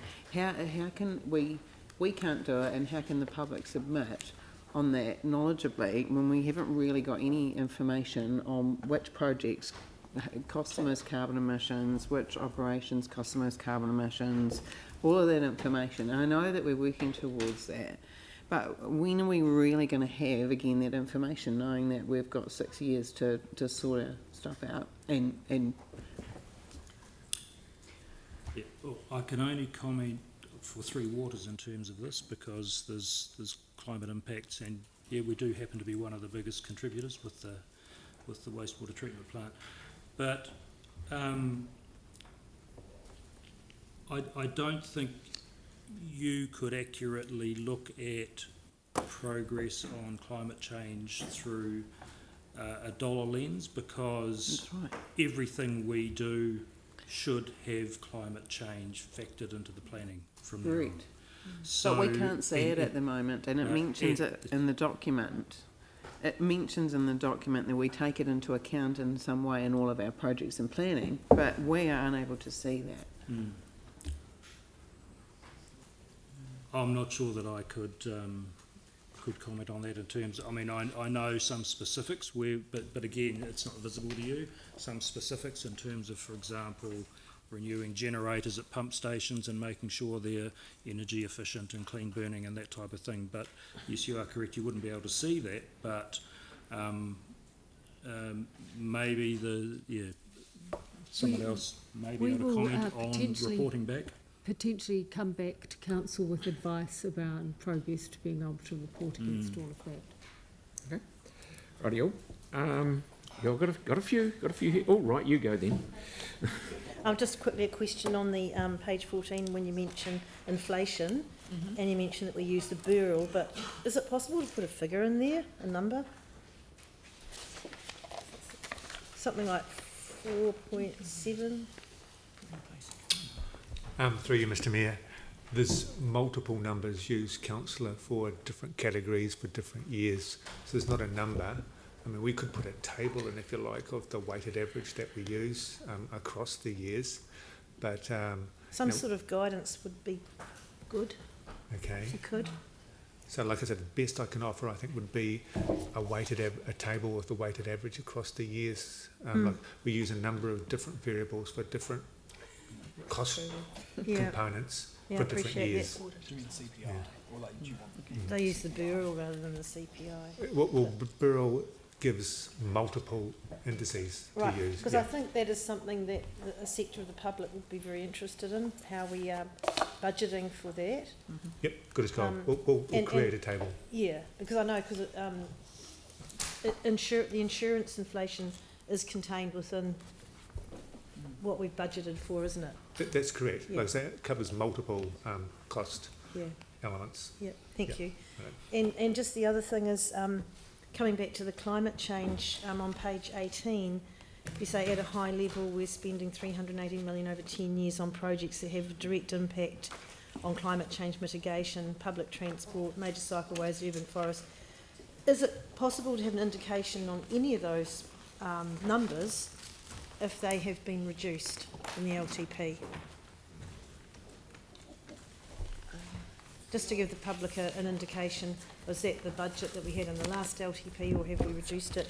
And then just one other thing was, I know that the Mayor's mentioned it in his introduction, but it could be quite good to put in the heading, the challenging environment that we're in, and outlining the things like, inflation and, insurance and interest rates and all those things that are creating financially challenging times for all of us, but including the council, which also has to cope with these challenges, and we can't just stop. Thank you. So the answer to the numbers, I guess you'll come back with on the climate change capital program. Yeah. So just to clarify, what you're looking for is the comparison between the designated spend in the last LTP and the designated spend this time in the LTP. An indication on whether these have been reduced. Yeah. Okay, thank you. Now we've got 6 questions left at this stage. I'd like to think we could get to 12 o'clock and have not a hell of a lot more, but I'm very thankful for all the questions that councillors are putting up, which is very good to show everyone's engaged. We have Councillor Henstock, please. We'll get the questions and then questions and then. Hey. Yes, it's a very long list. Thank you, Mr Mayor. Am I good to go? Yeah. Thank you. I'm leaving Councillor MacDonald for the grand finale. Oh. I'm looking forward to it. Instead of Kelly. A couple of weeks ago, I had some questions of senior transport staff about the project sums that were underpinning the long-term plan for a transport project in my ward, namely the Wheels to Wings. And staff confirmed that the budgets that were relied upon for the long-term plan were out of date by about 4 to 5 years. So we've seen projects increase in the transport space as well as a number of other infrastructure projects by quite significant sums over the last couple of years. And I think that there's a reasonable expectation that we can expect the project sum to increase for this particular project as well. And so as an elected member, I don't have a great deal of confidence in some of the sums that are underpinning the document. There is a question coming underpinning the document and concern that the public therefore can't have confidence either. So my question, and I'm not sure who it's to, is, are you satisfied that the budget information that we've got, particularly in relation to transport, is sufficiently accurate enough for the long-term plan calculations? And, if it's reasonably expected that the project sums are going to increase, then is there provision somewhere in the long-term plan calculations to take account of that? And where is it?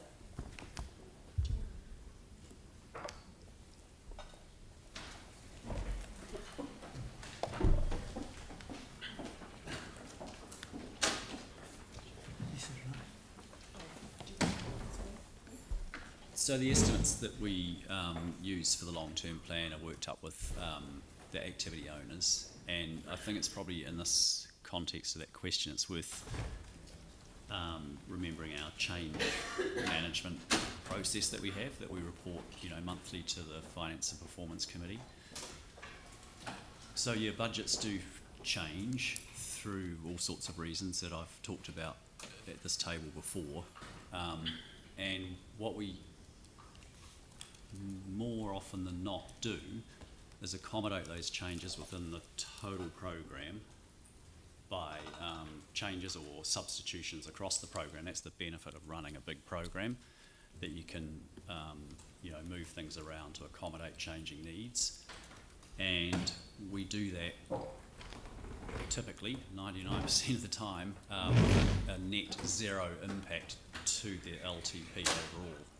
So we might draw from a program or rearrange some other projects or change the staging to accommodate what we'll generally call budgetary pressure.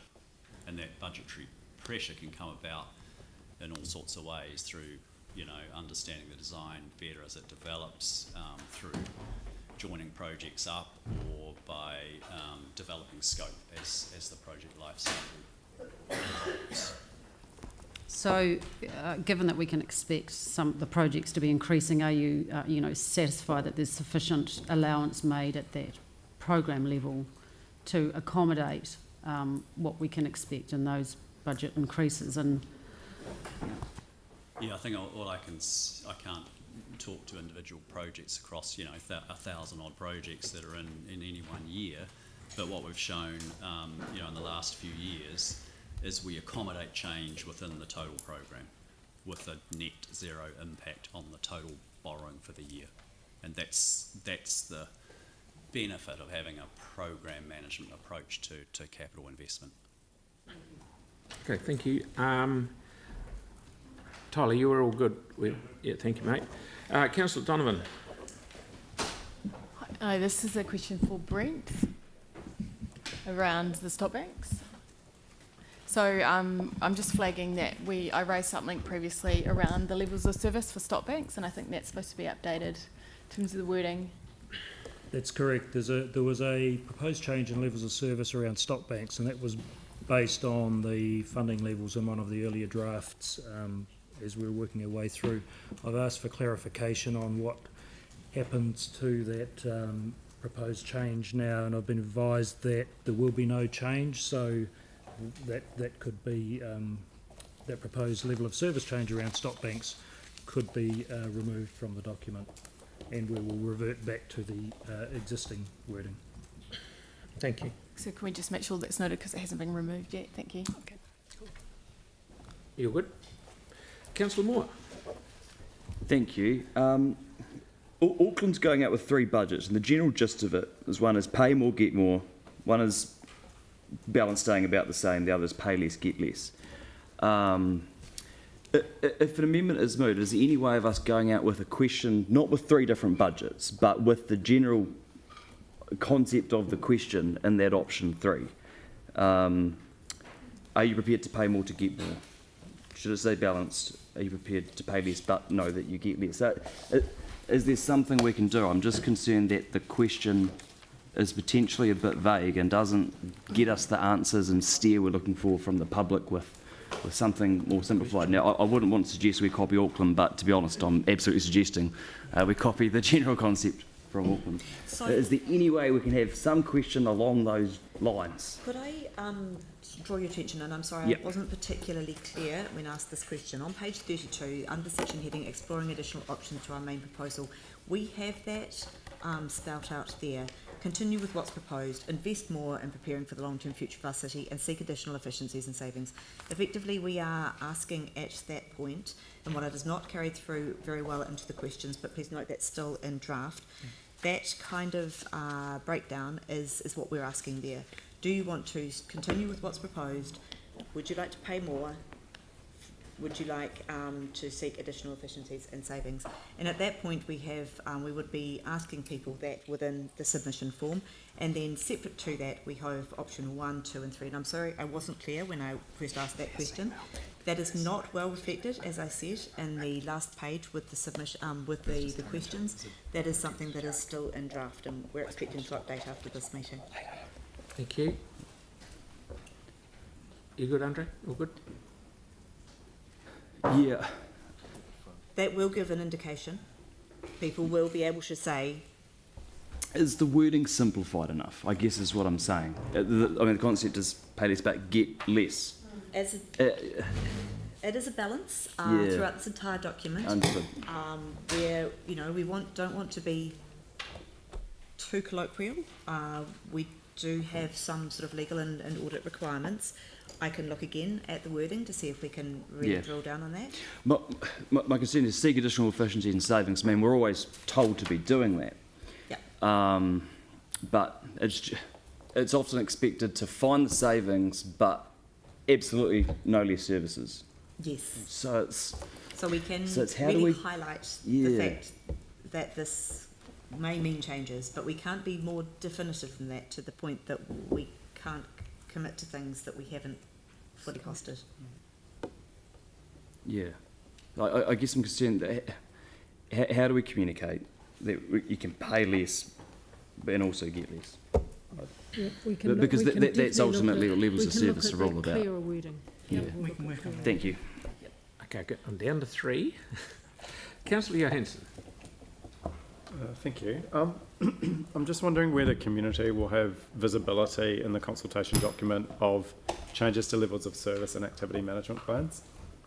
And in particular, I mean, one that's really obvious to me that the community may be interested in is council deleting its target for the number of social housing units. Look, I think I can briefly answer that. Every change to level of service is flagged in the activity plan under section 4, changes to levels of service. And there's also, I believe, from memory, a summary of levels of service changes as well. So, I think in the consultation document that people aren't going to know to wade through, an attachment to find it. It's a bit like the fees and charges question. Is there a way that we can show or signal to people some of the key changes to those documents in the CD so that people can be aware of? I'd just like to check on something before I answer that. So, look, if you give me perhaps a few moments, I'll come back. Mm-hmm. Just concerned that,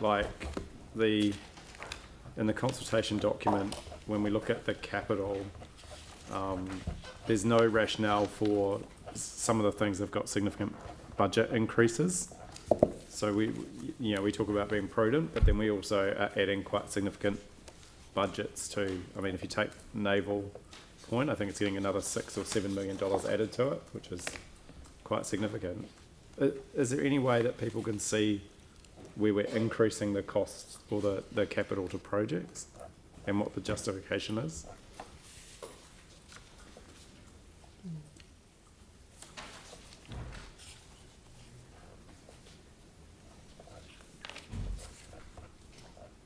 We'll come back about that. I suspect with the number of projects that are in our capital program and at different phases, from concept design to developed design to in construction, it will be very difficult to identify that. I guess I was mainly meaning the ones that we've identified in the CD. Like if you go to page 24, it says, you know, we're proposing to spend, you know, 870 million on parks and foreshore. Big projects include, and then like Naval Point, you know, and Takapaniki, obviously, Akaroa Wharf. Like some of the ones have gone up quite significantly, and others are kind of new projects. So I wonder if it would be helpful to kind of highlight. But the other thing is, if you take like community park sports field development, there's not an actual title of something like that in the Orbis tool. So I'm just trying to make it as easy as possible for people to find out the details. And it would be really good to make sure that the wording is the same. Yep. But also, like, coming back to that whole program level question, I'm really struggling to understand how people can make meaningful submissions when they can't see what are the sports fields that are going to be developed. So is there anything that we can do to give a greater degree of understanding around the program level details for these big budgets?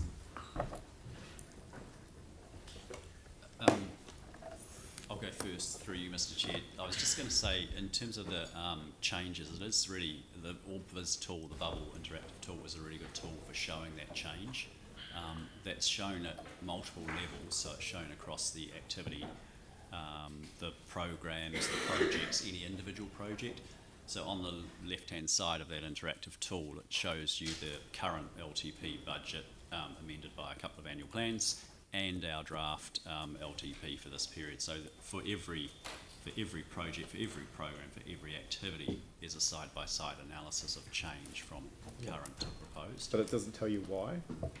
But it might not tell you why, but I'm saying that's the absolutes are there in terms of the budget. There's a short amount of text that goes with it. It won't have a rationale as to why I'd have to, I mean, you raised a number of projects there. I'd have to get the activity owners to respond to that individually. Thank you. So can I just ask a question? We have never gone down to that level of detail in a consultation document before, have we? And has any other council gone down to that level of documentation in terms of each park? I am not aware. I can't speak definitively on that. Do you mean to go down to project level within programs? Sorry, it's not about it's not just about the consultation document. It's if you go to the activity management plan, which I've done, if you go to the asset management plan, which I've done, if you go to the capital program, which I've done, outside of the consultation document, you still cannot find what are the parks that we're developing as part of this 10-year plan. In the past, like I did street renewals as well. I still can't tell what streets are going to be renewed in Linwood outside of the CRAF ones that the government have funded. So I have no idea in my community when I'm engaging to say your street's on a year 9. You're getting a bit debatey here. No, I'm just trying to give the example. In the past, we have had 5-year and 10-year schedules of detail that people can find that we've engaged on, so people can know where, if they're told to find a substitution or want to bring something forward or back, they're able to do it. So There's no way that document. you can do that with so many of these programs. Yep. I'm seeing get it in there. Yeah. Yep. You know, We've got to make it as clear for Ma and Pa to be able to read this and follow it as possible and come up with ideas that they can help us save money. Yeah. So can I just check the other thing I was going to check? Like, I feel like the options are slightly confusing in that they're not really options. They're sort of proposals, and I wonder whether like there's the 3 options around, you know, do less, do more, what we've got. I get that those are options, but in the document there's a number of things like that are more like proposals rather than options that are called options. And I think that's, I don't know if we could just, you know, like option 1, bid funding for major events.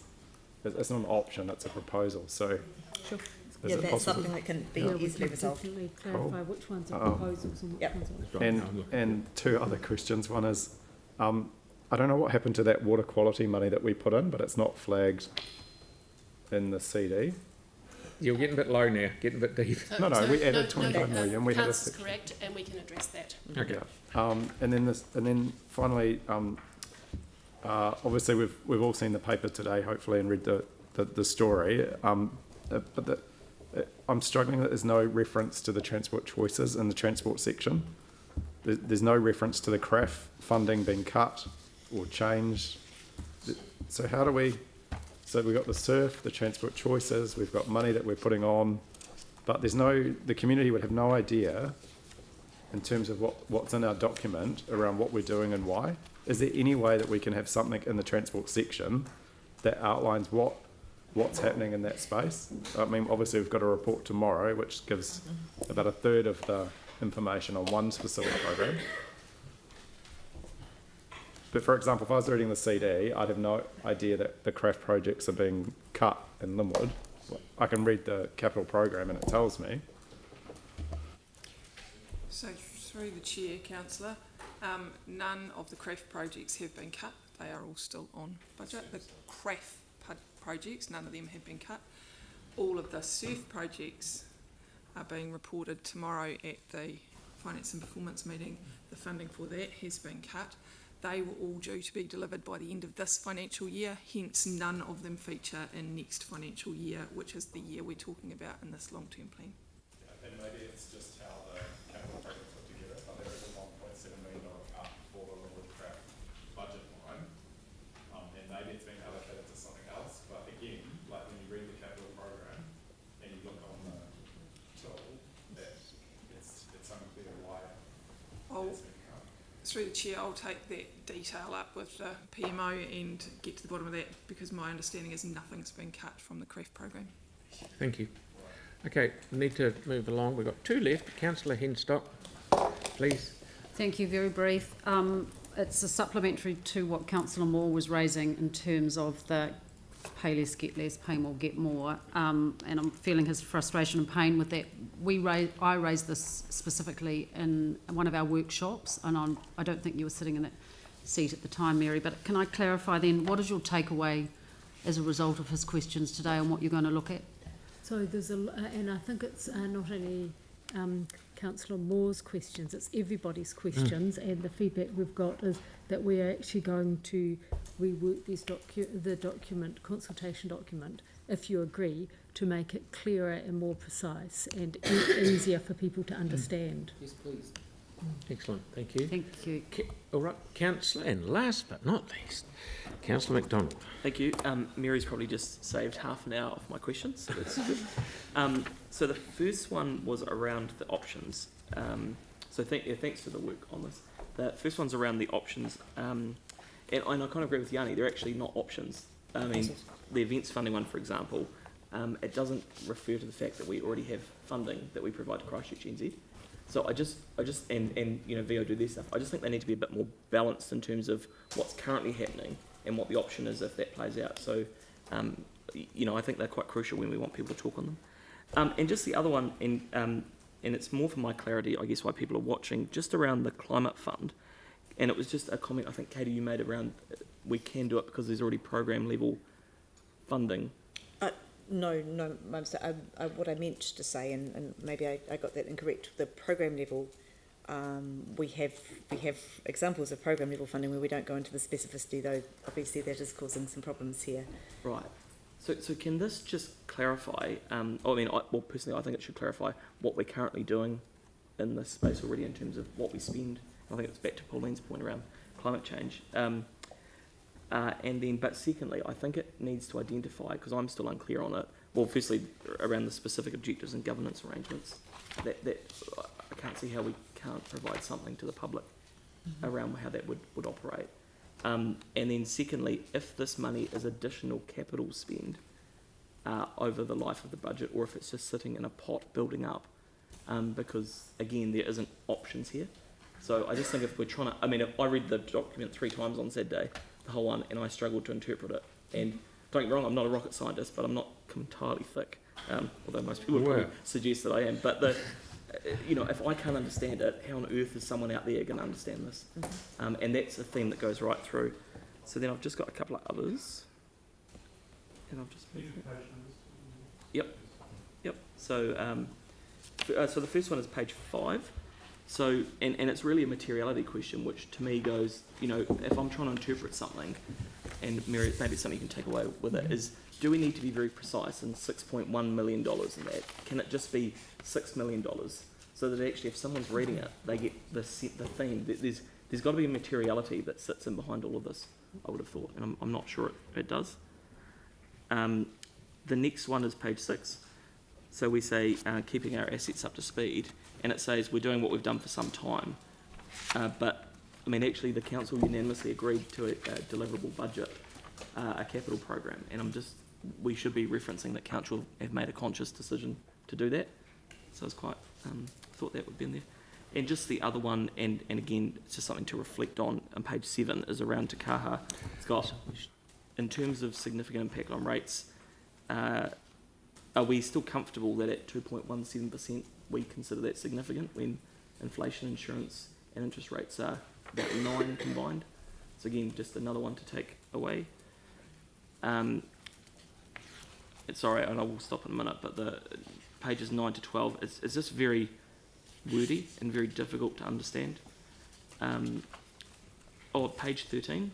So where we're setting the financial scene, I actually agree with Pauline. It would be really useful to spell out those key drivers in a table, or however Tyrone wants to pull it together. Yeah. So just something where people go, you know, this is the rate increase at the moment. These costs here are beyond our control. These ones are where we've made choices. I think we should be doing that. The other one was on page 18 around Sarah's point around water leaks. We haven't included that in there yet. Thought we would.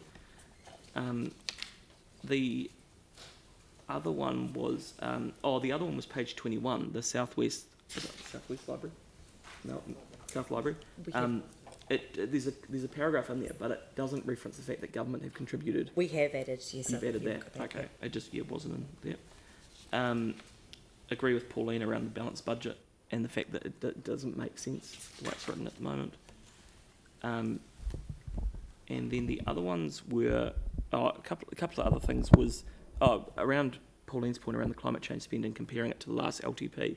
I think we need to also think about what we delivered in that LTP, because it goes back to that deliverable point before. What we put on budget wasn't necessarily what we could actually achieve. So I think for context for people, we need to understand what we did put on budget, what we actually delivered, and what we're putting on budget now, under the context of, you know, council staff have said we can deliver this budget. So that just needs a bit more context. And then the only other two things, then I'll shut up. There's not a lot of reference to the resident survey in this, which to me, and I haven't been here that long, but to me that's the scientific document that actually, you know, that we should rely on. I kind of have it, you know, I've had it referred to me as almost like the Bible of council, that they will, you know, we don't often get it wrong in terms of the themes. So I get that we did the what matters or whatever the campaign was, which is good. But actually, we also need to reference that thing we pay a lot of money for each year that we kind of rely on for our decision making, and it isn't really in there. And then, the only other thing, and I think Mary, you might take it away, is around the strategic framework stuff, and kind of just refining it so people are a bit clearer on it. And I think you've got the only other point was around Andres, which I thought was really valid. And if Auckland Council are able to do something like that, I don't know if they're being audited or not, but we should reflect on that. Oh, they've got actual options, yeah. So sorry, that's a brain dump, but rather than questions, that's just stuff that I think we need to take away. And really, you know, if like the average reading age is 12, how on earth can we make this more digestible to the average person? Because I note the point that we're not picking up engagement, and I'm not surprised at sort of 41 pages. So I just really like the team to go back and reflect on that, so we can get something that people actually want to engage with. Yeah, thanks, that's it. Thank you, Sam. And very lastly, thank you. A couple of just quick things.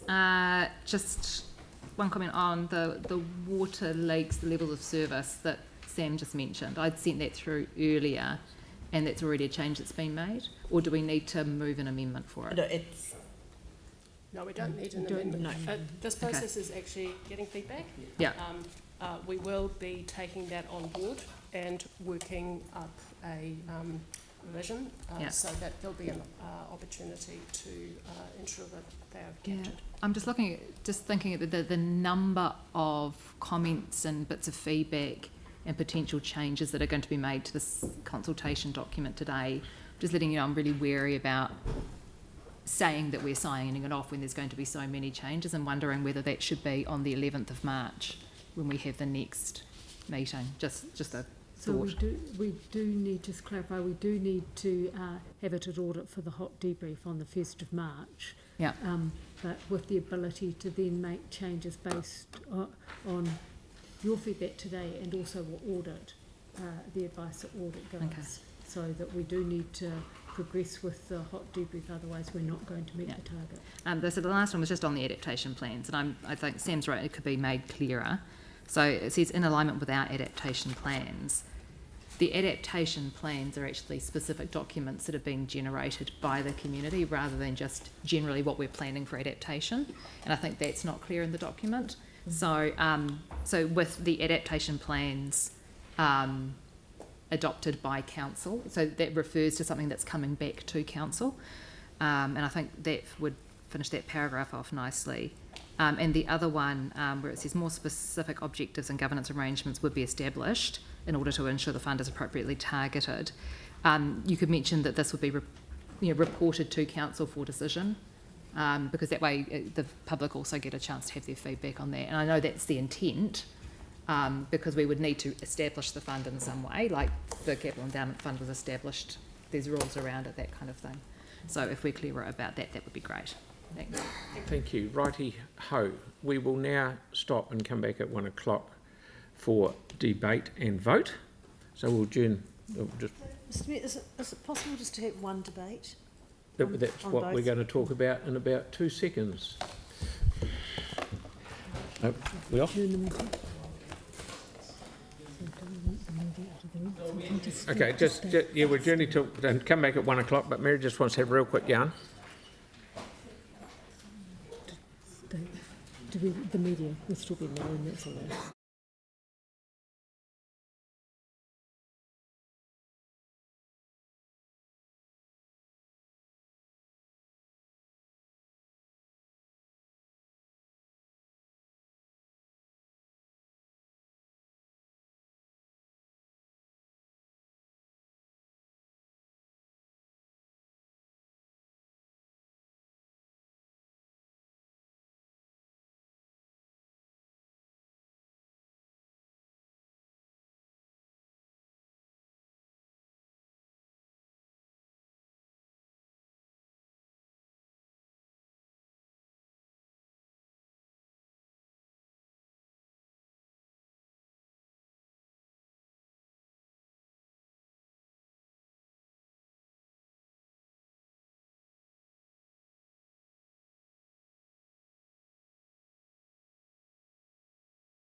So the Mayor's just been slightly delayed. He will be here any second probably, so we'll kick it away. So what we're going to do now is we've got resolutions 3 and 4 that have been moved and seconded by the Mayor and Deputy, and we will debate those and then we'll put them to the vote. And then we'll go through to 5, 6, 7, 8, which has also been moved and seconded, and we'll debate and move those. Sarah. Sorry, can someone move a motion if they're not in the room? They'd moved them before recess. You moved them before the recess. When he began the meeting. Before it was adjourned. You moved it before we adjourned. Do we need a... Yeah. Before we adjourned. This was back on the... Yeah. This is now substantive. Yeah. So to confirm, this is a substantive of 3 and 4, which incorporates all the carried amendments, and this was moved and seconded by the Mayor and Deputy Mayor on the 14th of February. So this is the substantive motion to that. Cool. Could we put it to the vote, though, if the mover just wasn't in the room at the time? Yeah. I'm sure he'll be back by then. It's an hour of debate. Yeah, we can. It's a good hour of debate. Yes, you can. He's going to be 2 minutes away, so we can start the debate. So, yeah, just reminding people we'll have 2 debates. The first one is basically on the LTP itself. The second one will be on the consultation document. There's no obligation to debate both of them if you don't feel like it. It's totally up to you and for how long you speak. You have 3 minutes.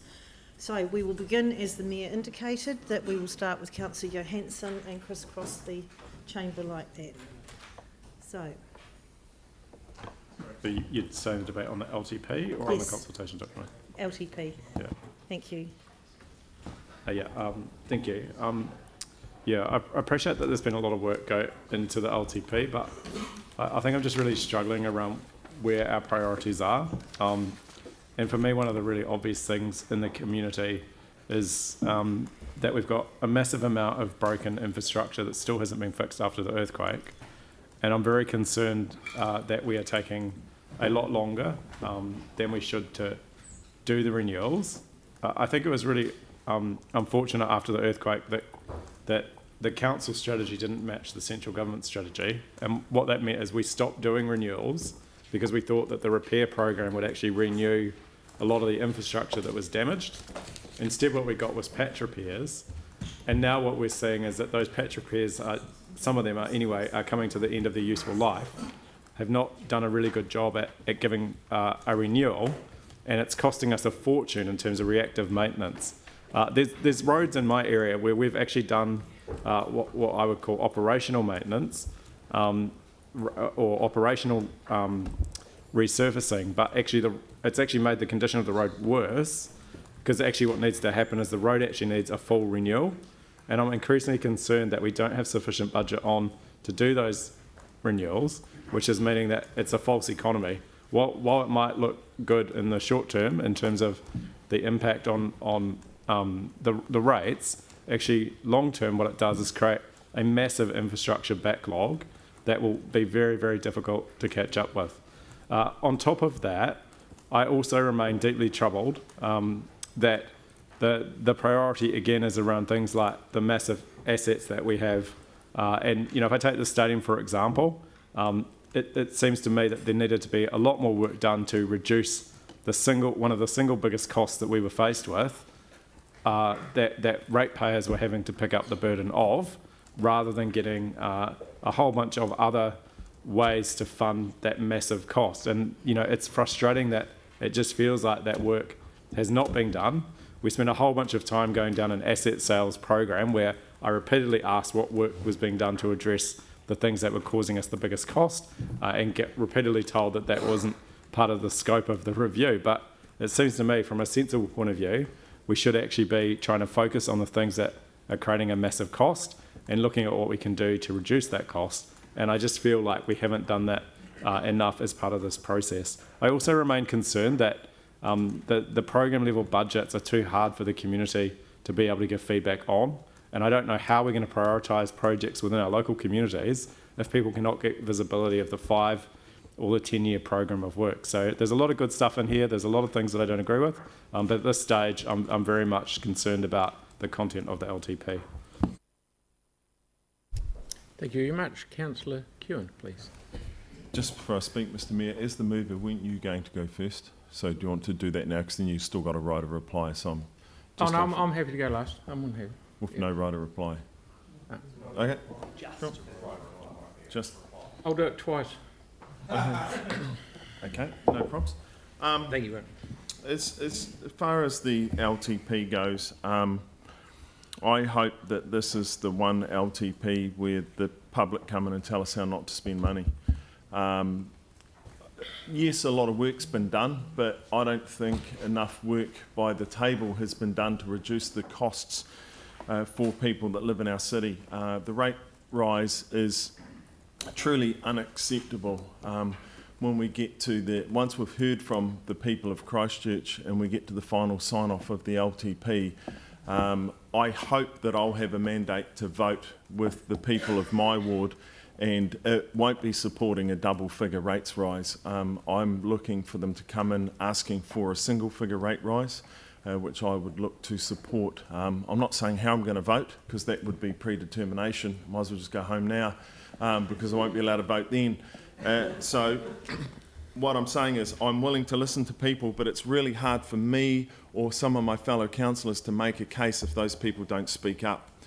Don't come and whinge to me at the supermarket in 6 months' time, or at a party, or the library or somewhere, complaining about how much your rates are, because your rates are about to go up, and by the biggest amount you've probably ever seen in your life, because rates are also compounding. So when they go up now, it's like an arc. It just keeps growing. I own a small business with a friend of mine in Apawa Road, where we lease a paddock, and the rates on that paddock are $12,000 a year. And when and we don't get much for that. There's a road that goes by, funded by the government, but we don't even have rubbish bins, and we pay $12,000 a year for rates on blank land that we did all the work on. That's going to go up by $1,500. So we're small business owners that are going to lose $1,500 a year. For what? We feel like we're going backwards or just treading water. Now, every household across the city is going to feel the same way. So I'm asking them to come out and tell us where this document is right and where it's wrong. We'll hear from some that say it's right, but I want to hear from the ones that think it's wrong, because I truly believe they're a silent majority. They never speak up because they think they don't get listened to. But in fairness to my fellow councillors here, I actually believe this time around everyone at this table will listen to them, and if enough of them speak up. But if they don't speak up, they will be a lost voice over the next 3 years, leading into the way we spend money for 10 years. Our spending, along with the government spending, is driving inflation, because when we set a budget that's well above the rate of inflation, that just keeps pushing inflation. It's basic mathematics. And so if we sign off something above the rate of inflation, we are hurting people and driving that even further. Thank you. Councillor Donovan, please. To the disappointment of everybody, I'm going to keep this short. So I think, the elephant in the room is climate change. This is the key issue we should be facing up to. This is a long-term plan that we should be developing, and the cost of inaction is huge. We know that one of the most expensive events per capita was Cyclone Gabrielle, and by ignoring investing into our infrastructure to adapt for the future, we will be paying for this cost. It just might not be the cost will then come on communities that have to face the kind of impacts of our own infrastructure. The other key issue for me is making sure that we as a city move forward and we don't leave anyone behind. So this week we marked 13 years since the earthquakes that devastated the city, and we've seen some great progress across the city, and I think in particular the central city's really gone ahead. At the same time, we have to acknowledge the fact that there's still a significant amount of work that we have to prioritise, and at the risk of sounding like a broken record, we all know that there are some significant projects that still haven't been delivered. One of those, of course, is Pages Road Bridge, which will provide an opportunity for people not only to escape from the area in the event of tsunami, but it also is about addressing the impacts of climate change by raising the road to reduce the impacts of flooding. So when we look at this long-term plan, I don't want to be getting caught up in conversations about things such as where can we make cuts and this sort of false argument about sort of fiscal prudence, because really what we're ignoring is that the costs will come down on this council one way or the other. So moving forward, I want to make sure that there's some equity in terms of how we're looking at this plan. We need to get some of that work completed. That needs to be done as soon as possible, and that needs to be included in this budget, including for Pages Road Bridge. We need to make sure that we deliver on our cycleway network. We don't have one out to New Brighton currently. It's not about different wards, but it is about making sure that the network itself is completed so that people have transport choices across the city. And we need to prepare for climate change. So the twin impacts of the earthquakes and climate change mean that those impacts will be compounded in areas. We know that with the subsidence, that climate change is occurring in some areas twice as fast as we expected. Parts of the Banks Peninsula are particularly at risk, but there is risk faced across the city, as we've seen with the fires. So these conversations should be front and centre of every conversation that we have on this budget moving forward, and I'm looking forward to seeing where it goes from here. Thank you. Councillor Moore, please. Thank you. Just seen a few different plans over the years in their consultation documents, and I've always felt like the same mistake has been made each time, where we don't put clear options in front of the public to be able to give us an idea on how to increase or decrease rates. Obviously, we're here to represent the public, and it is so important they see what those options are so they can give us a meaningful submission on what they want to see us do. And a number of councils are doing this with their documents this year. There's a question that we ask each year. This year it'll be, what do you think about a 13.24% rate rise? Well, we're going to get a lot of profanities in the response to that. I feel like we know what people are going to say to that, and they'll tell us, get it lower. But how do we get it lower? That's 13.24%. The guts of it is made up of inflation, increased insurance costs, and te kaha. So cuts will have to be found to be able to make savings. Where do the savings come from? They need to be laid out in front of the public so they can tell us which savings they might have an appetite for. The other question, are there any areas where you feel we should be reviewing the level of service we provide in order to manage our costs? I imagine we will get plenty of suggestions, many of them should be quite good, but it feels like we're asking the public in many ways to do our job for us. Every election we talk about going line by line through the budget to find savings, and the public are going to be wondering, well, where is it and how do we see it? This is our public consultation document, let's see it, I want to have my say and know what our options are. And dozens upon dozens of savings were ruled out, whereas I believe they should have been laid out for the public to see in this consultation document. We do this once every 3 years. We should be able to talk about them meaningfully and rule them out if the public don't have the appetite for them. There's a perception that these consultations are a waste of time to the public because council does what it wants anyway. The thing is, that's not true. We make changes to these plans all the time. We make changes, amendments to almost every decision we make as a result of what we hear from the public. So the truth is, we are always able to make changes and often do. The public need to have confidence that that is the case.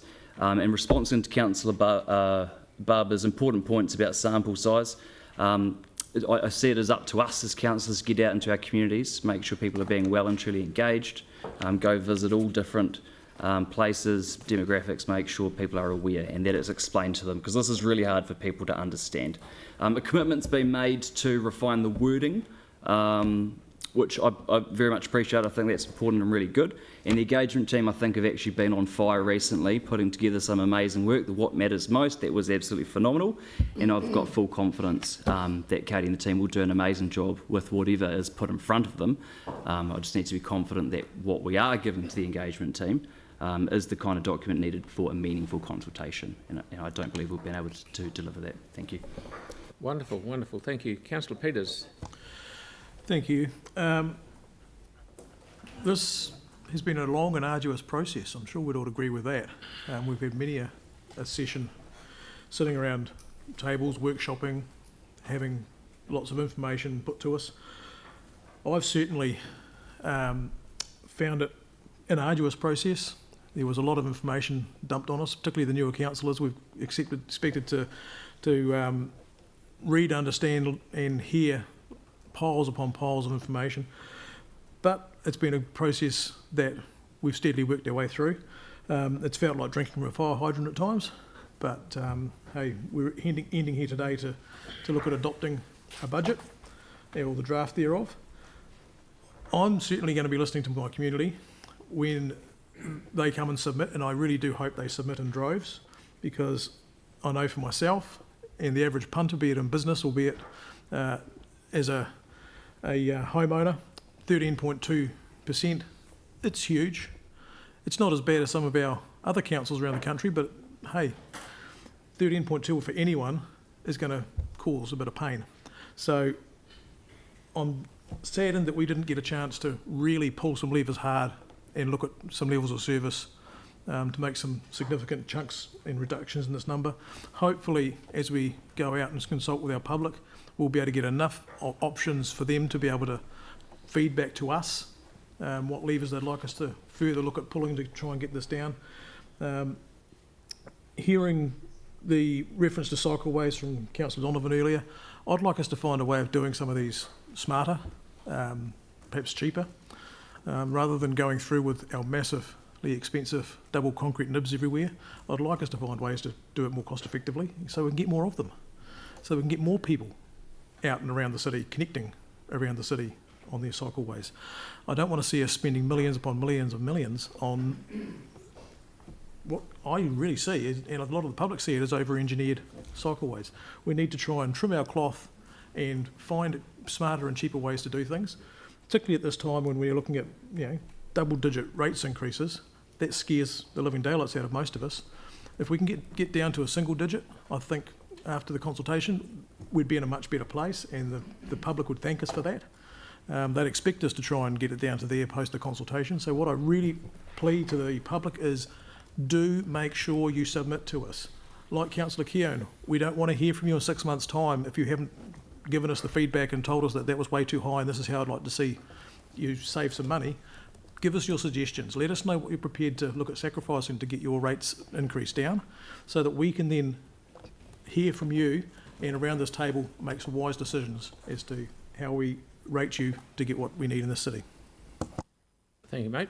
Councillor McClellan. Yeah, this is a really tough year. This is a tough LTP. Looking down the barrel of double-digit rate rises is not fun for anyone around this table, I'm sure. I hope everyone does vote to put this out for consultation today. I think it's not credible or sensible not to do so. I think we may not like the content of what we're dealing with, or all of the content, and we're all going to have different views on different aspects, but we really need to cover ourselves in glory and make sure that we at least pass a draft budget to talk to the public about. So that's kind of my plea to colleagues. One other thing I'll touch on, given there are two debates, is 10 Shirley Road. I think it's really unfortunate that Pauline's amendment didn't make it through at a prior meeting, because the community board have done a lot of work and actually spent quite a bit of money figuring out the best proposal to go there, and to have that funding not land in its right and natural place may mean that we end up having to do some of that work again, which would be a real shame given the negligible rating impact of having it sit in the early years. So yeah, I hope people come in and talk to us about that, and whatever else that they. I'm sure they'll come in and talk to us about the headline figure as well. I don't even have to ask them to do that, but yeah, thank you. Do you want to say something? Councillor Harrison Hunt, please. I'm only going to be doing one debate today, and I don't usually write my debates, but I wanted to make this clear. And what's that? Yeah, singer normally. But there are some words that I thought about across this long-term plan process, and those words, hot words, are impact, affordability, transparency, levels of service, OPEX, CAPEX, te kaha, 15%, damage, clarity, significant, And my favourite one of all of them is unprecedented. I heard that so many times that it was unprecedented. Now, they're all words I've heard over the last 6 months, more than I've probably had breaths. And with these words, it conditions you to think within the box of local government. And in local government, semantics matter. If you don't hold the ability to navigate the local government language, your impact at council is weakened. If you don't know how to navigate the huge amount of documents, briefings and meetings, your impact is weakened. And thankfully, thanks to Lynn, thanks to Mary and the team, we got a crash course into the beast that is the Christchurch City Council and got up to speed, and not without its growing pains. But let me tell you what we're here for, and it's not about the ability to take in a vast amounts of information and utilise it. It's about our ability to do what we were elected here to do, which is communicate. And if I could be rather confident for a minute, I would say that we're very experienced communicators. We were put in the job to communicate, to connect, and to shape minds, young and old. And in light of that, I would talk about what potential we as elected members can do, and that is to go into all of our communities, to the businesses, to the ratepayers, to students, to renters, to young people, to our ethnic communities, and connect. Ask questions, be open-minded and clear. The public deserve an engaged member who loves a good yarn, a great coffee, and most of all knows their stuff. Now, I'm hoping this in debate to add perspective for my colleagues and the public. And just this morning I was on my way to work and I was on the South Express, thanks to council, and I met some Aucklanders who were riding on their way into town, asking how to get into town. They said how much they loved the cycleway infrastructure and how open and clean the city was. It made me proud, but it also made me reflect on the economy that is perceived to be quite simple, yet multifaceted. The Aucklanders, for example, use our cycleways, use our footpaths and roads. They then pay money to the accommodation, food and entertainment providers, who then pay our rates. The renters pay the landlords, who then offset their rent to then pay our rates. The primary school aged children, who in 10 years' time inherit our decisions and infrastructure, will then be paying our rates. So would this council consider them ratepayers? I will, no matter what the layer is. The clear message lies. So I challenge myself and other elected members not to fall into the trap of hypocrisy. If you say we need to go down to 6%, then show the community how you do it. If you say I'll change this, then show the community how you do it. It's about transparency, openness and clarity, and word pay is damaging. It grows gorse on the clear pathway forward. Lived experience matters. Sorry, Phil, I'll be another 10 seconds. Lived experience matters. And for someone who makes decisions like us, I believe that if I'm able to make decisions on cycleways, I should get on a bike. If I scrutinise the roads, I should walk, bike and drive on those roads. If we fund someone, then we should show up and see where our money is going. Nothing irks the public more than the uninformed and those that are hypocrites. Thank you very much. Thank you very much. Councillor Barber, please. Thank you, Mr Mayor. So this is obviously my first LTP, and I've seen up close that it's a very complicated balancing act. There's a lot that we have to deliver, but the overwhelming feeling I'm left with is, I guess, despair at the fact that we're going to rate our people an increase of 13.24%. Before I came into council, I thought that maybe 2 or 3% would be acceptable to most people in most years. It really concerns me. I mean, paying rates is not optional. We've basically got people by the short and curlies, and they know it. They have to pay their rates. If they go up 20%, they have to pay them. If they go up 30%, they have to pay them. It's like income tax.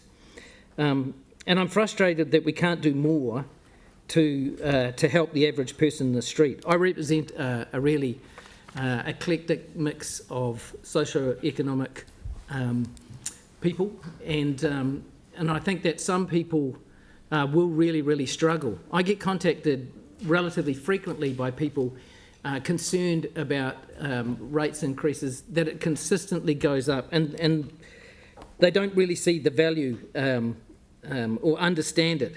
And coupled with that, I'm concerned that we haven't really pulled all the levers that we could have. We all know that CCHL's $2.2 billion in debt, that council itself is $1.6 billion in debt, and that in the last term we borrowed $440 million. And this is to reduce rates, to make it reasonable for people to pay for pieces of infrastructure that we need. But we can't keep on doing that year after year, because we're going to run out of capacity, I think, to continue to do that. A simple choice to reduce rates this time and for this hump would be to borrow more money. We could reduce rates substantially. We could easily have it under 10%, but there would be a cost down the track. And those are the sorts of decisions that we face. And I really hope that people speak up, that they actually take the time to complain or to let us know exactly how they feel about these things. But I'm actually not that confident that they'll do it. You know, the consultation document, I can't understand why it isn't something like multi-choice, really simple for people. There's a lot of information in there, and we're sort of hamstrung by the legislative requirements to put it all out there. So when you look at what matters, that only 4,000 people actually responded. That's less than or around 1% of our population. It's a bit disturbing. Is it because they don't care? I doubt it. It's because we're not really engaging properly. We're not getting across to the general public. And I see this all the time in my work with my residents. They totally misunderstand so many things, and a simple explanation often helps them. I get frustrated when I read the letters to the editor too.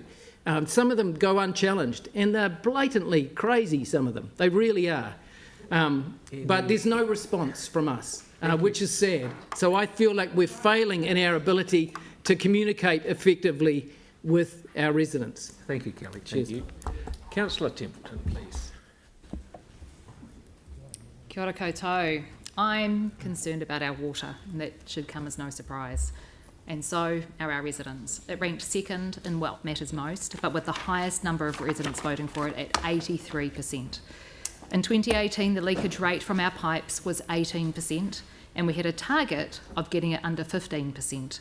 It's now 8% higher at 27%, and our target is to get it under 25%. It's clearly unacceptable, and is why I put forward the amendment to change the target to being under 20% by 2030 and under 15% by the end of the 10-year plan in 2034. In past long-term plans, I've seen charts showing the condition of the network and even maps of where the worst conditioned pipes are. It's important to do the worst first, and to imply that we've not been doing so is disingenuous, as we know from the work of the old Three Waters Committee. Yet, we are proposing to spend around $30 million less on water supply than in the previous 10-year plan had indicated for this same time frame. And that's with the huge increases in construction costs in the last 3 years on top of it, effectively meaning that we will be delivering much less. And it's clear that this means that the network is likely to keep declining. Yes, we need to be reactive in fixing the leaks that are there, but business as usual renewals are essential, and they are much cheaper in the long term, and repairing pipes just before they break is much better for community and businesses than letting them fail before you fix them. 2 weeks ago, we lowered the rating impact for the first year of the LTP by 1.8%. By not making tough decisions and cutting any projects, but by deciding to borrow more money to fund basic infrastructure renewals rather than rating for it as we were planning. We've added $83 million more in debt over the life of the plan, but are getting no additional work done for that money. Deliberately spending more than we need to get the same work done, it's hardly fiscally prudent. In fact, while the headline rates figures may have gone from 15.8% to 13.2%, we have actually increased projects and net borrowing for the period by $277 million, increasing the 10-year cumulative rates increase and making future long-term plans more difficult for councils and for residents. This long-term plan has not been ideal. It's been mixed with a change in direction from central government on both water and transport, and with significant staffing changes. And for those who have stepped up to get us through to here, a sincere thank you. It has not been easy. A fully functioning and safe drinking water supply is the lifeblood of any city, and ours is creaking and leaking, and I've not seen a plan to fix it. It's only out of sight and out of mind until it's flowing down the street. This is not a more affordable long-term plan, and we can certainly not afford for our water infrastructure to get so bad that it fails. We have seen elsewhere the community and economic impacts of that, and so at this stage I'm unable to support this going out to the community in its current state. Okie dokie. Councillor Scandra, please. Thank you. the number one thing that we're discussing today is really this document that's going out, and the two key things with this document are accurate information to the ratepayers of Christchurch and clarity to be able to read it. So we've heard people talking about percentages and favouritism and all that kind of thing, but I've said from the very start, I want to hear from the ratepayers of Christchurch. I chose not to put a single amendment in because I have listened to the one fact that has been through all this time, which hasn't moved, is a budget crisis for all. And that I've taken this on board. It may be that when we have our feedback from the public, and I hope it is from those that put their feedback into the residents' surveys, rather than those who already have an in with council with regards to knowing the processes and being regular users of this organisation, that they are all the residents of Christchurch, so we can get a real feel for what is most important to the ratepayers of Christchurch. And it may be that the percentage-wise, because nothing is free and we will never get perfection. So it may be that the percentage of the increase to the rates is higher than we would like, it may be a bit lower. But we need to get the information from our ratepayers, and all of them. I totally agree with regards to the Pages Road Bridge. That is an absolute key piece of infrastructure for a huge community. It's not just about car travel, it's about safety in the event of an emergency. So that is one thing I really support. But things change, and a good plan is a fluid plan. We've just recently had the second fire in the Port Hills.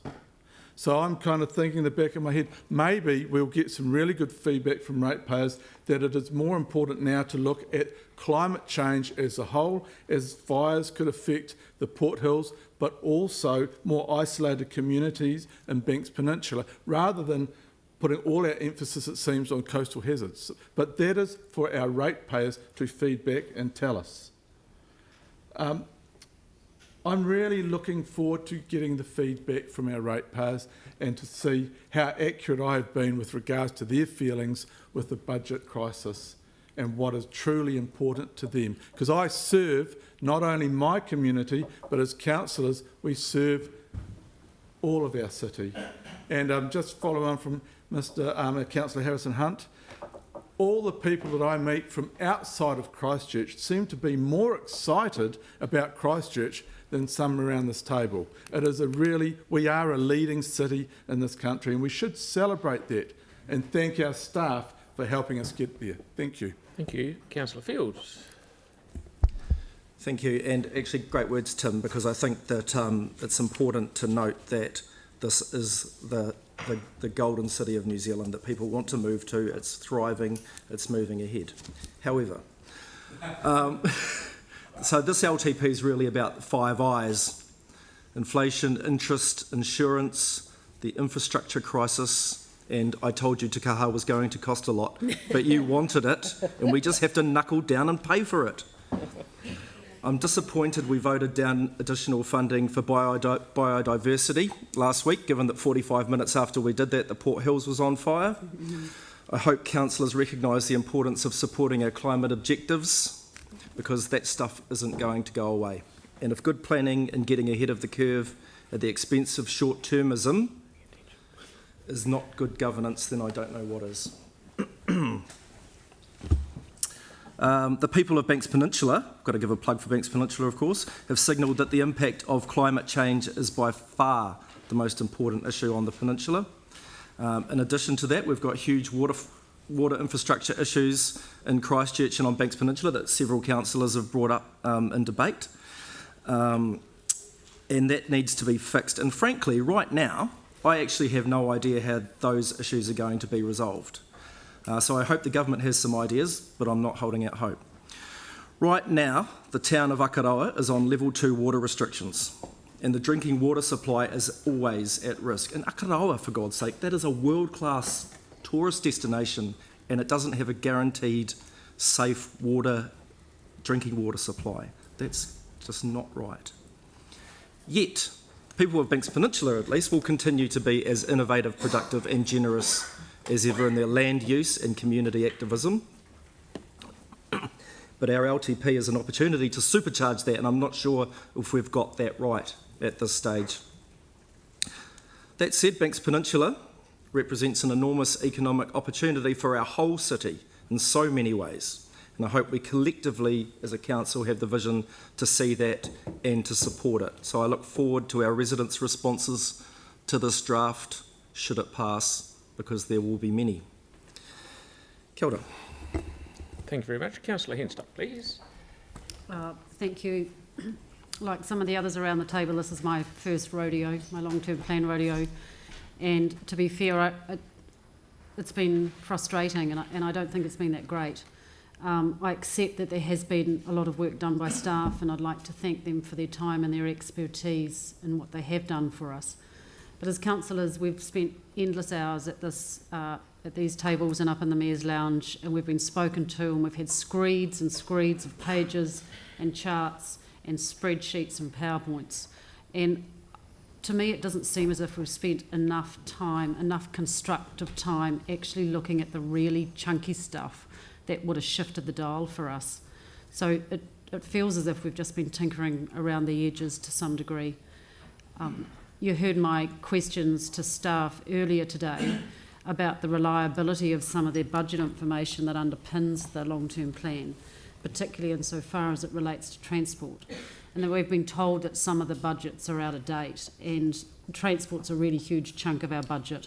And when there's more than a reasonable expectation that some of our costs are going to be going up, then we really should have some provision for that.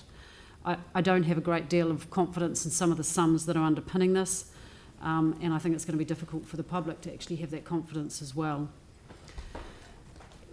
We have to ask ourselves, have we got it right? Well, as elected members, we can't agree on what is right. And I think all I can do is acknowledge that what we've got is not perfect, but it is time now for people to have a say, and I really hope that they do. The rates burden is really real for our residents. As you've heard from some of the others, we're hearing from them time and time again, and we are expecting them to make some really tough decisions about their own household budgets. They'll be having to make some sacrifices, and I'm not convinced that we've made enough sacrifices ourselves. And like Councillor Barber, I'm really frustrated that we couldn't do more, and I'm going to find it difficult to support a double-digit rates increase. But to me, it feels like we're stuck between a rock and a hard place. And whilst I've got concerns about the process we've used, the accuracy of some of the figures and our priorities, I accept that we have to strike a rate. That's the simplicity of what we've got today. So the net effect of not striking a rate is actually greater than the sum of all the parts that all of us have raised concerns about today. I think I'll leave that as my final point. Thank you. Thank you. Councillor Coker, please. For me, the main issues with this LTP is the lack of future planning. I feel like we're leaving the tab for future generations to pick up, and there is a lack of transparency deep into our budgets. I agree with comments around the table on the order of priorities of projects and within programs, because we can't see them as they're hidden at program level, and that means the public can't see them. Regarding water infrastructure, we're told it's important to note that the funding allocated in the LTP does not aim to renew all assets before they fail, as Sarah's talked about. Such a comprehensive approach would be neither economically feasible nor practical. Renewals are meticulously identified and prioritised based on criticality, etc., but replacement on many of them will occur only reactively after failure. So let that sink in. Isn't that how we get the situation that Wellington is facing? Doesn't this say we are purposely underfunding our water infrastructure, creating a future problem? Absolutely. On the subject of renewals, I do not agree with borrowing for some renewals to decrease rates in the short term, again as Sarah said, as it costs us millions of extra dollars over the next 30 years for no extra renewals being completed, again leaving the bills for future generations. Climate change. Apparently, all of our projects take climate mitigation and resilience into account. However, there's no visibility on this or of this.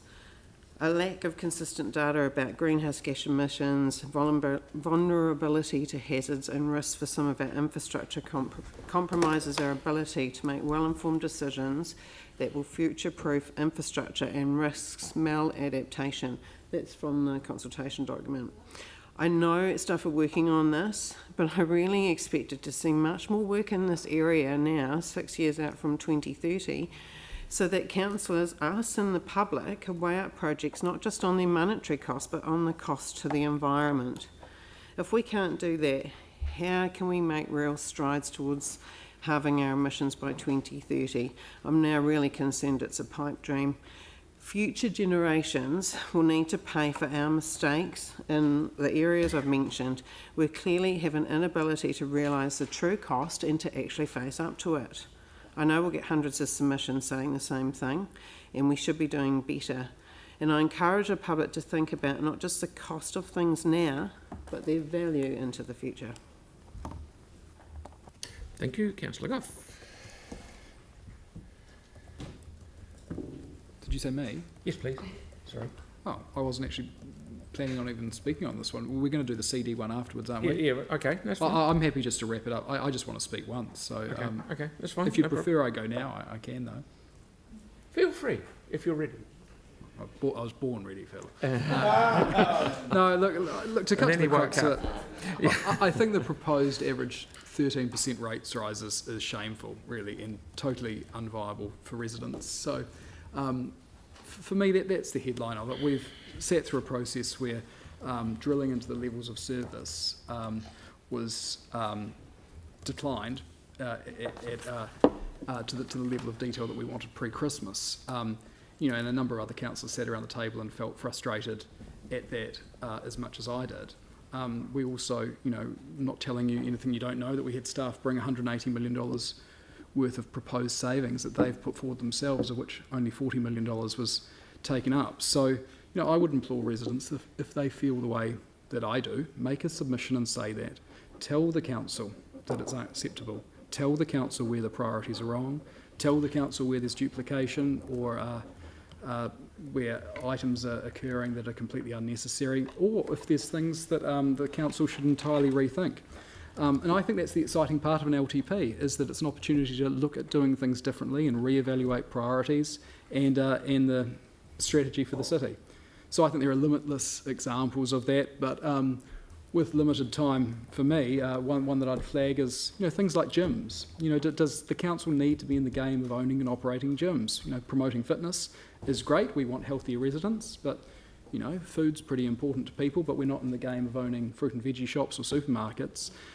So I just think that it's not something that is necessarily fixed in stone, or we don't need to reverse plan an outcome. But I think those sort of conversations are healthy ones to have. And when you look at gyms, I suspect that there's elements of business that the council is involved in, which are really just, historic hangovers. People will recall that there was, council-owned and operated early childhood learning centres.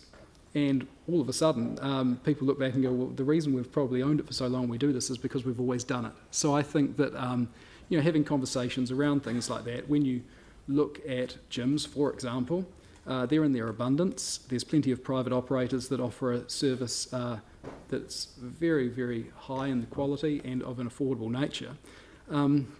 And for the outcome that we want to achieve, would we be better to have a tenant-landlord relationship?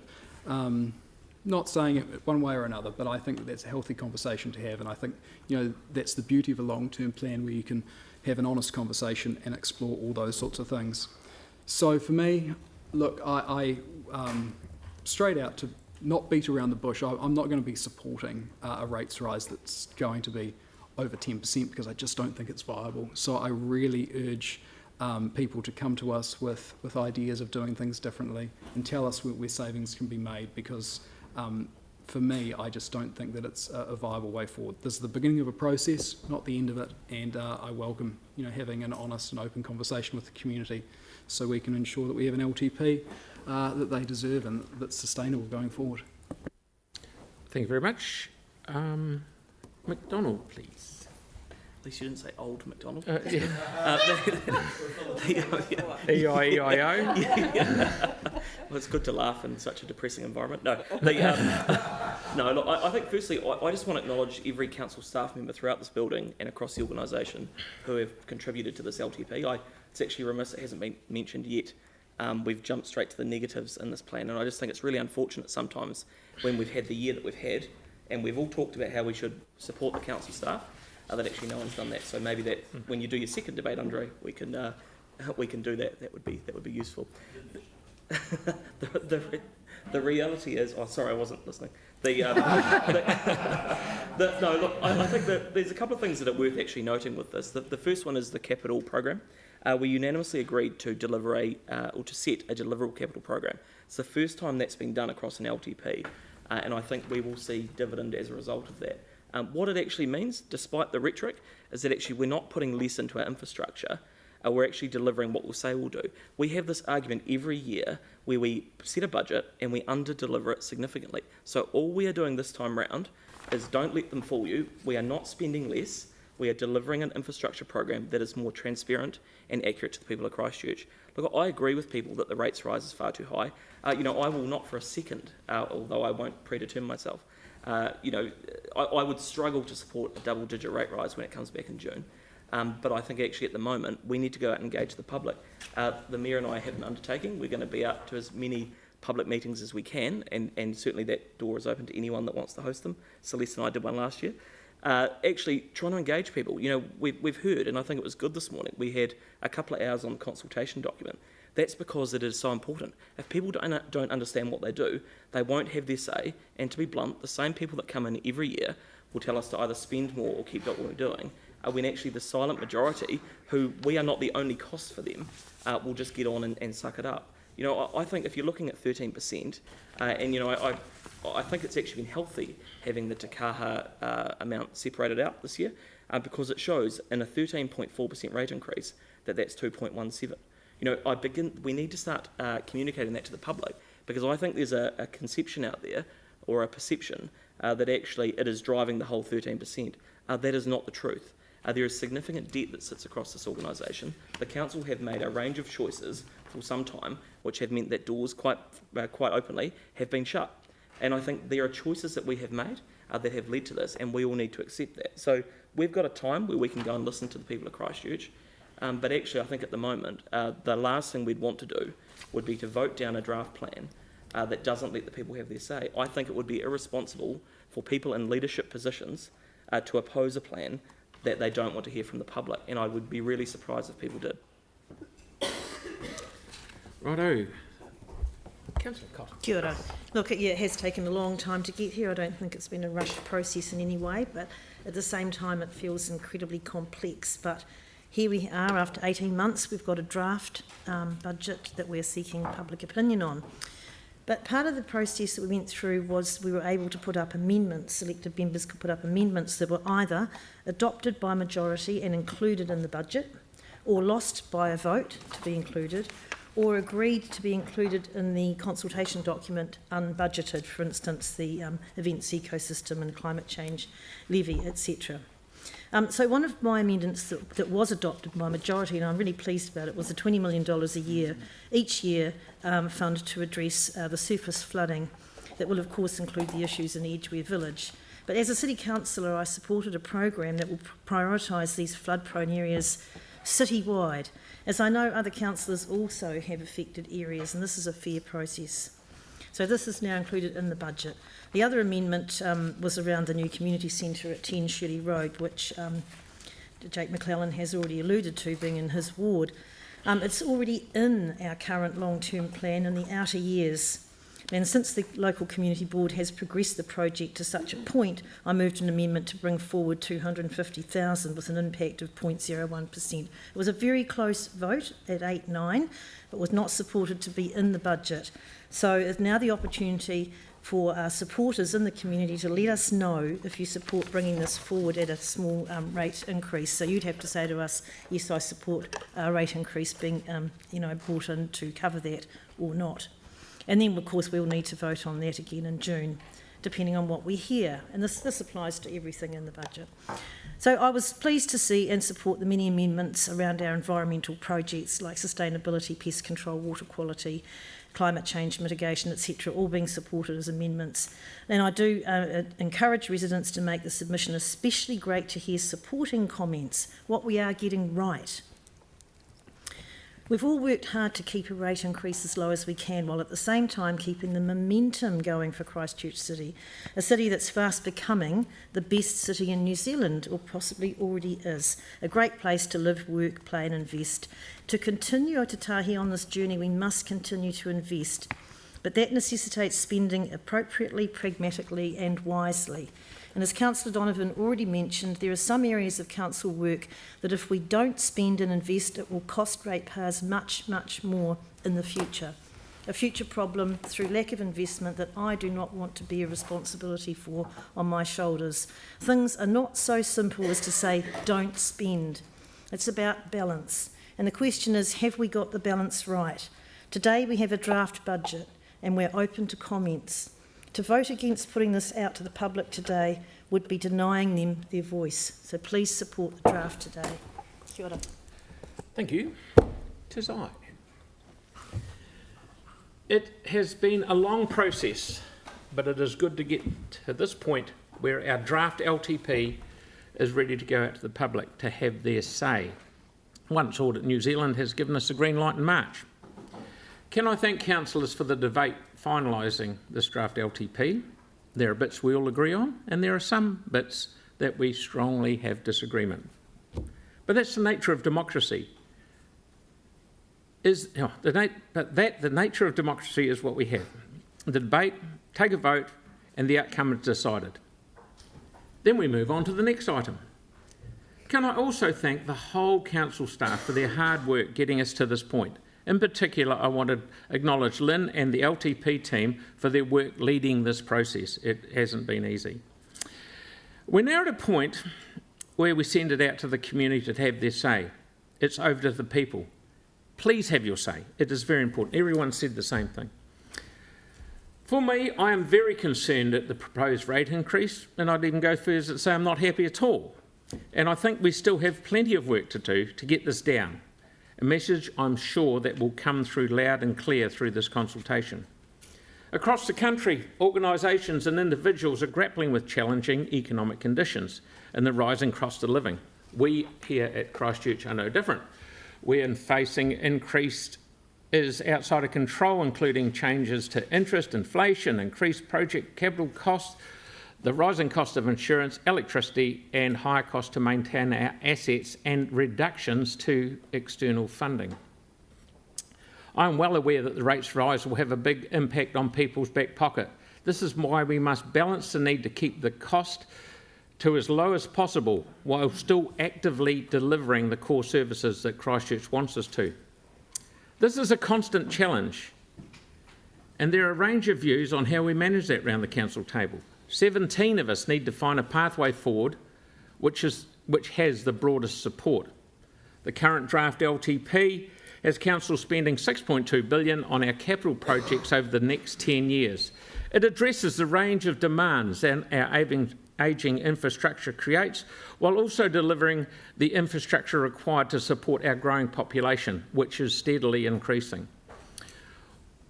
Across all this work, we must manage the challenges of climate change with our existing role and balance all this with what we can realistically deliver and what the ratepayers can afford.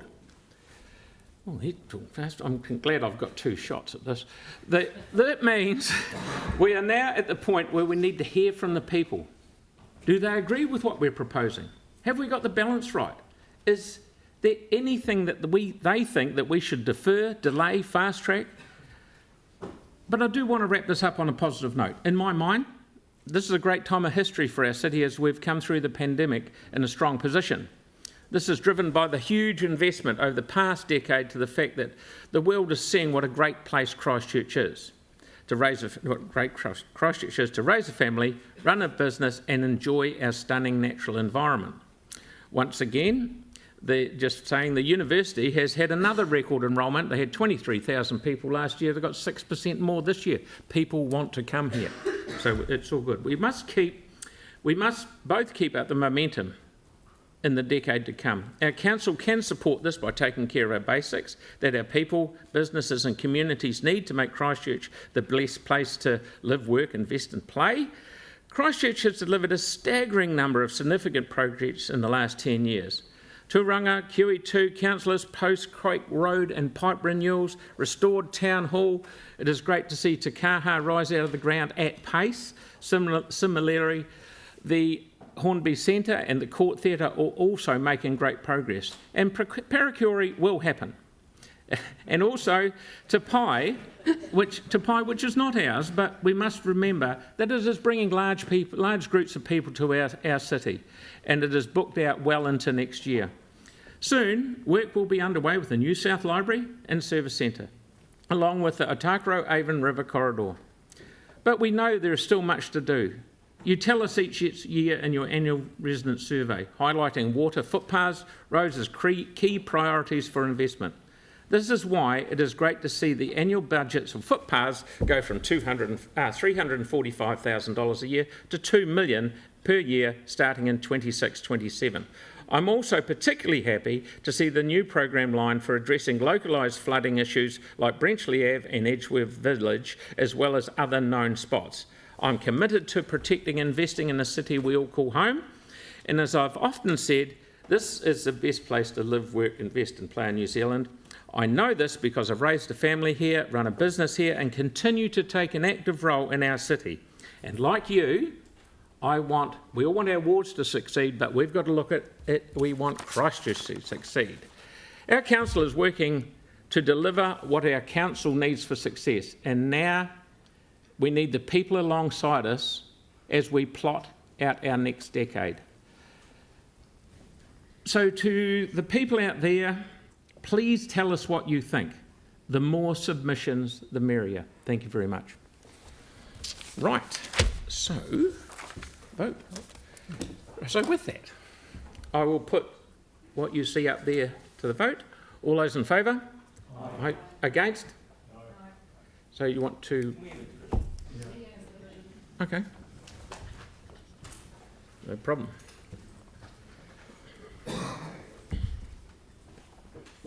So this is for recommendations 3 and 4 in its entirety? Yep. Okay. Councillor Peters? Yes.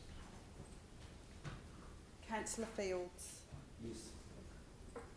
Councillor Harrison Hunt? Yes. Councillor Coker? No. Councillor Donovan? Yes. Deputy Mayor Cotter? Aye. Councillor Henstock? Yes. Councillor Moore? No.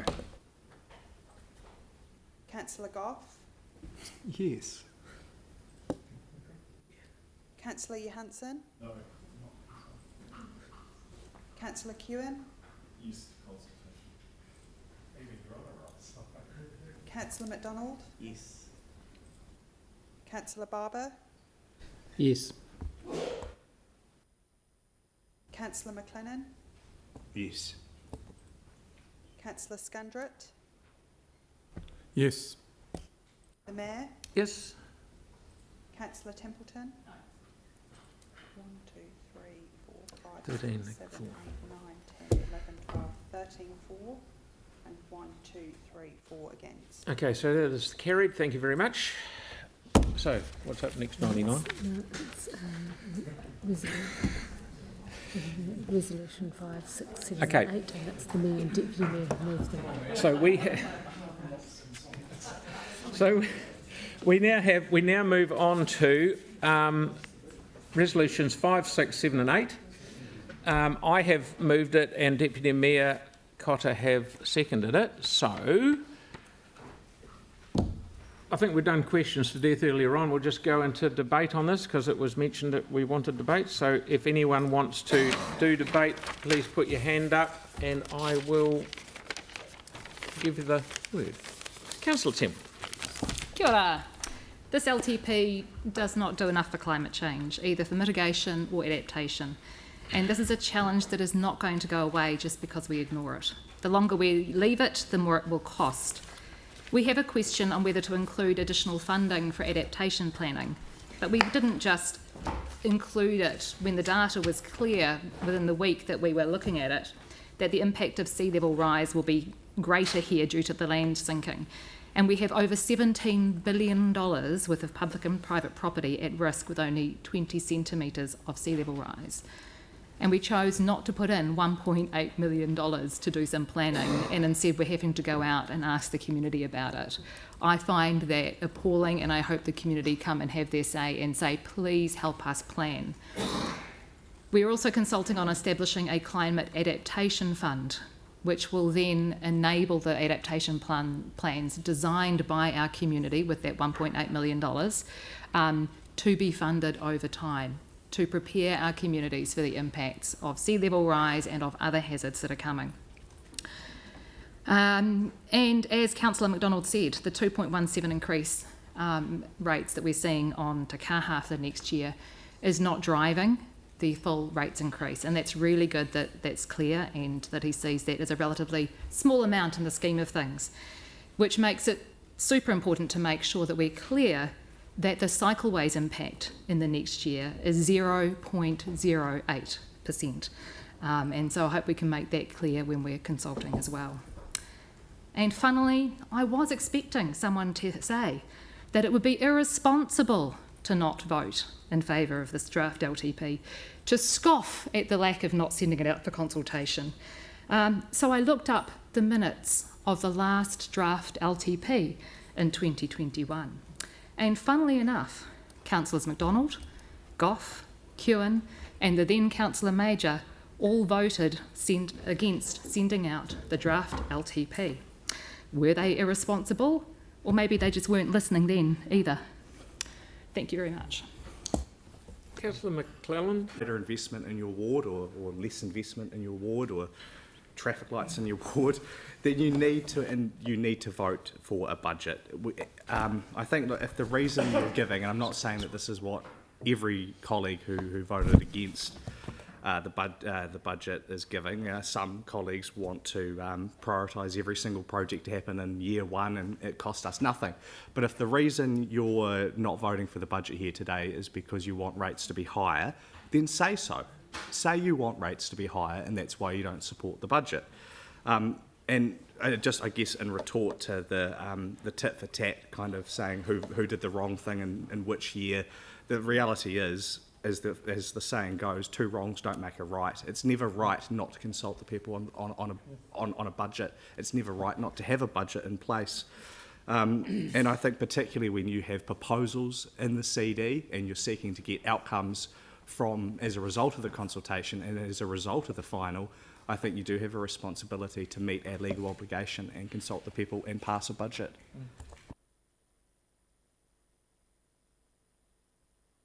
I wasn't going to speak twice. I thought the first time I probably covered it. But look, I mean, I guess it's no surprise that sometimes these things become quite personal, which I think is really unfortunate for the people of Christchurch.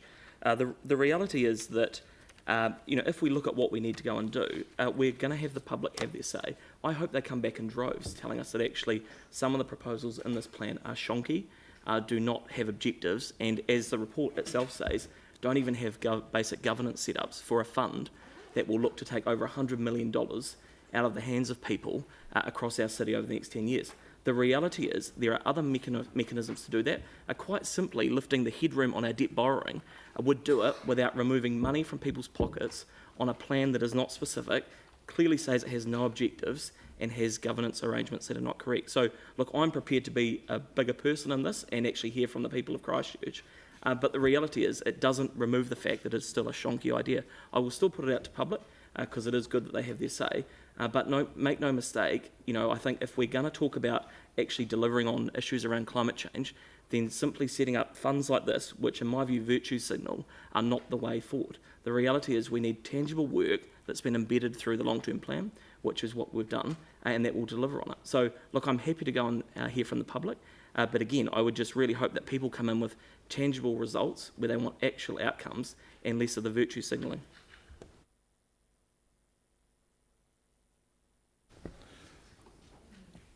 We do have to go out and consult. There is no question to this. The budget will be the budget once we hear back from people. With regards to climate change, if you look at coastal hazards, it's a huge issue. We are a group of Pacific islands in the bottom of the world with most of our cities on the coast. If we look at this in isolation as Christchurch, we will sink. We have to lobby central government to look at this as a country. With regards to climate change, we've seen 2 fires already. We should know really the issues there, but it is hearing from the ratepayers of Christchurch and the residents of our city what their priorities are and where they need the money spent, because we talk about electric vehicles, but it may be cheaper for someone to go and buy a cheap petrol car to get their kids to hospital or to schools or whatever, or get to work to pay for the increased rates. So it's not for us to judge, it is for us right now to listen and set a budget on what we hear from our residents. You know, we've got lots of opinions around this table, but let's hear from the people of Christchurch, not vote on principles in the sense of what we feel. Let's hear from the people. Thank you. Thank you, Councillor Cotter. Kia ora. Look, remembering that everything is important and even crucial to someone, and everything is not important to someone. So it's up to us as elected members to listen and decide and then vote on the budget with the best information on the implications. The public's access to the information is the consultation document, and also us as elected members. The consultation document will show some savings to the 12.4% we're going out with, and it will show some increases if we adopt other ideas. The consultation document must make it clear to the public how to add and subtract from that figure. In other words, what each proposal will mean to the rate impact. So noting that last long-term plan, we had some people come to us stating they would rather pay a little more to get a certain project or program. I reiterate, renewals by rating versus borrowing needs to be explained really clearly. It represents a saving in year 1 if supported, and that's significant. It is quite difficult to get your head around it, so that's going to be a real challenge for that document to get that right. And the document must also explain the impacts against our strategic priorities. So if we halt or reduce funding in certain areas, we want to know what the implication is long term. And I hope also that the consultation document will emphasise that hump we're looking at in year 1 and 2. Those are crucial years. And after those years, the level of rates increases is planned to reduce significantly. So it's just this crucial couple of years. We need to consider carefully what we get for our rates, not just how much we're paying. And I think that's another key issue. Really have a good look and see what we do get. Between today and June this year, we'll be continuing to look for savings, as Councillor MacDonald alluded to, and I'd like to pursue a request to Christchurch City Holdings to provide an increase on their financial return to City Council this year, potentially by reducing their debt repayment program, for example, but that's totally up to them how they do it. It's up to us to request it. So by June, we may have found ways to further reduce the rate impact, and so we need to hear from people, as has been said. We'll listen to submissions and feedback, but also as councillors and community board members, we are able to connect with our communities and they with us. So I will also thank staff for who've worked the long, hard hours on this plan and the future work that you are continuing to do on the consultation document. And I know that's incredibly challenging to pitch that at the right level where we've got the legal and technical information as well as making it really, really simple to read and understand. So thank you again. And I look forward to hearing from the people of Christchurch. I mean, every time this comes round and we set aside quite a few days, and it's always really, really interesting to sit there and listen to people and have them come in and talk to us. So I'll look forward to that. Thank you. Councillor Henstock, please. Thank you, Mr Mayor. I'm concerned that the budget and the consultation document doesn't really hit the mark. I've already said that earlier today. And as also I said that I'll struggle to support the double-digit rate rise. And if what I'm hearing from the public is also correct, then I expect the public aren't going to like it either. In relation to the document itself, I think it's too long, it's too complex for the average person to understand. I appreciate that we've got legislative and audit requirements, but I think we can do better, and actually we need to do better. If we want the residents to engage with this process, we need to make some improvements on it. So I'm looking forward to the CE making some of the changes that we've spoken about. And as I said earlier, I would have preferred to see some of the options raised by my colleague Councillor Moore about get less, get less, pay more, get more. So I'm looking forward to seeing what the changes to the consultation document are going to look like. Notwithstanding all of the concerns that we have raised today about the document, about the process, about the budgets underpinning it, we are here. We're here, and it's time to hear from the public, and it's right that we do so. So my plea today is twofold. Firstly, to my colleagues, I'm going to repeat what I said earlier. The net effect of not striking a rate is greater than the sum of all of the parts of all of the issues that we have raised earlier on today. So not supporting the recommendation is essentially saying we don't want to hear from you, and that's just simply wrong in my books. And to the public, please make time to make a submission. All too often we're hearing from the same people with the same message over and over again. We need a broad range of views. Please take the time to be informed, have your say. It's really essential that we hear from you, and I'm looking forward to seeing some new faces in our consultation this year. Thanks. Thank you. Councillor Barber, please.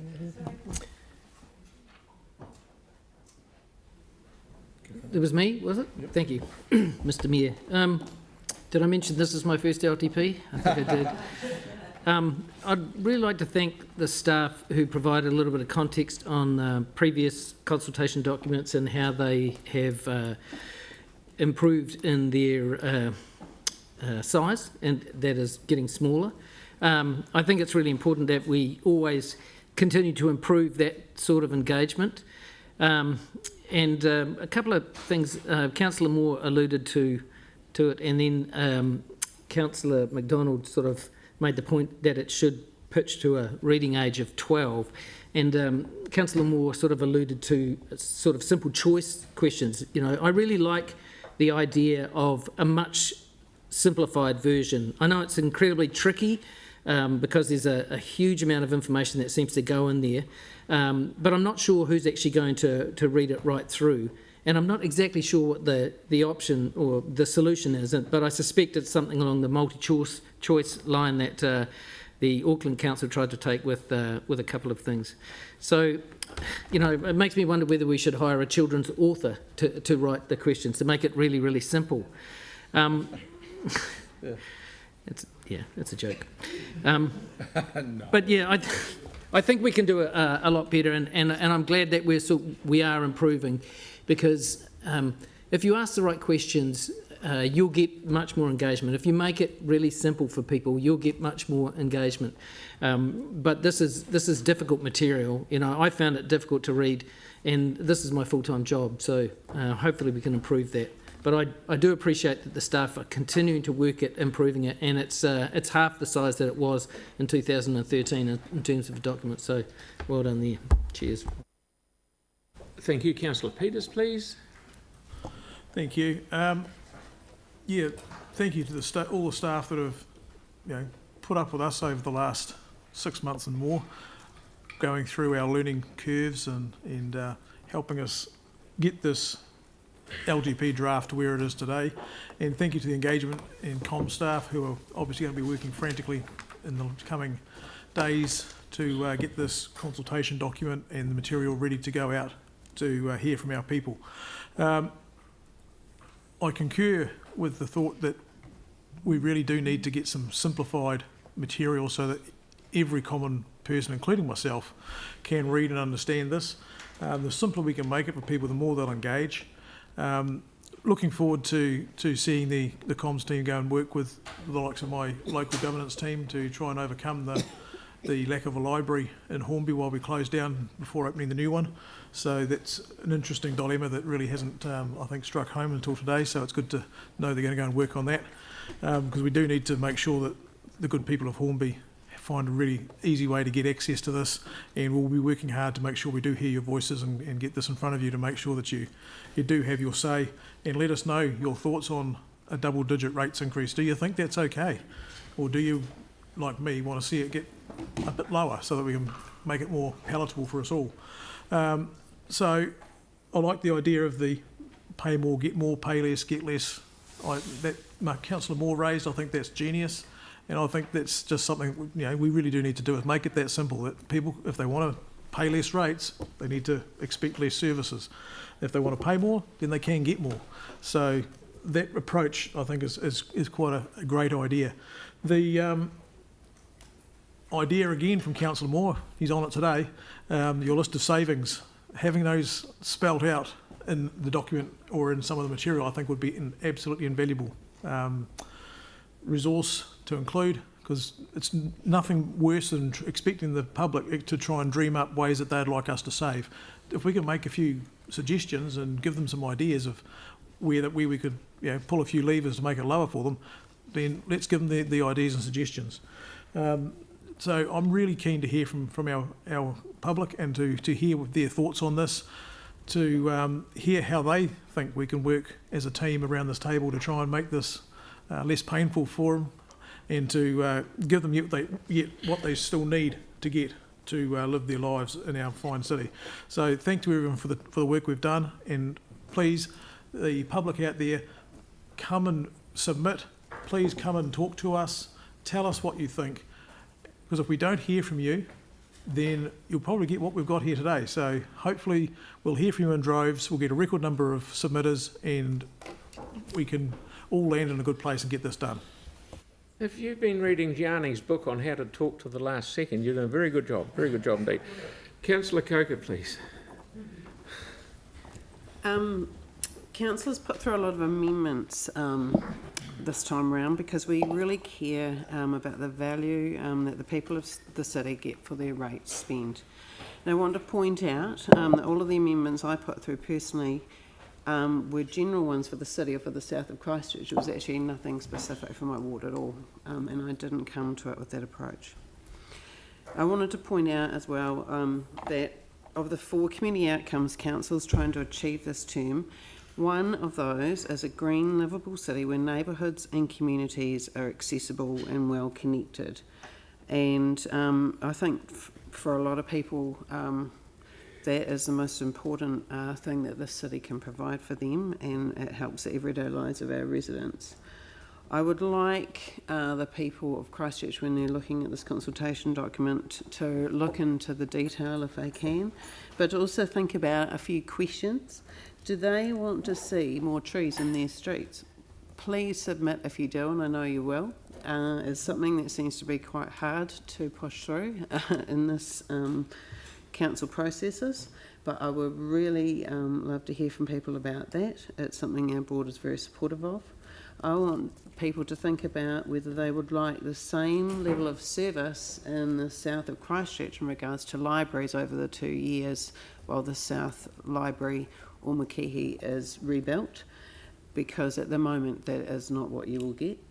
And I also want you to think about things like Heritage Festival, the Plant Pest Management Plan, funding for the Biodiversity Fund, funding for the Sustainability Fund, and I'm sure there are plenty of other things I haven't thought about, but they're the ones that are top of mind for me through the amendment process. But I would love to hear from everyone. Again, I really love hearing from people when they come and talk to us. Come and talk at the table. We all listen when they're sitting there. Give your personal stories, because that's what actually we respond to, I think, the most. Yeah, I look forward to the process.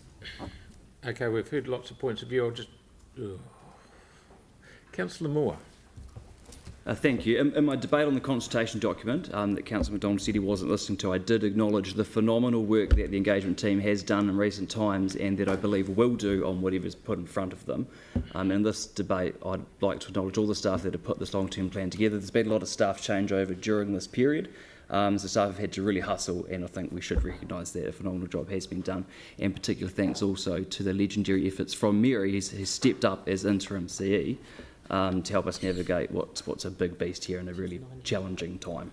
There's 6 new elected members around the table, and I guess a lot come in with hopes and dreams of doing amazing things, and then we get hit with this huge, big rates increase, and it was a big reality check.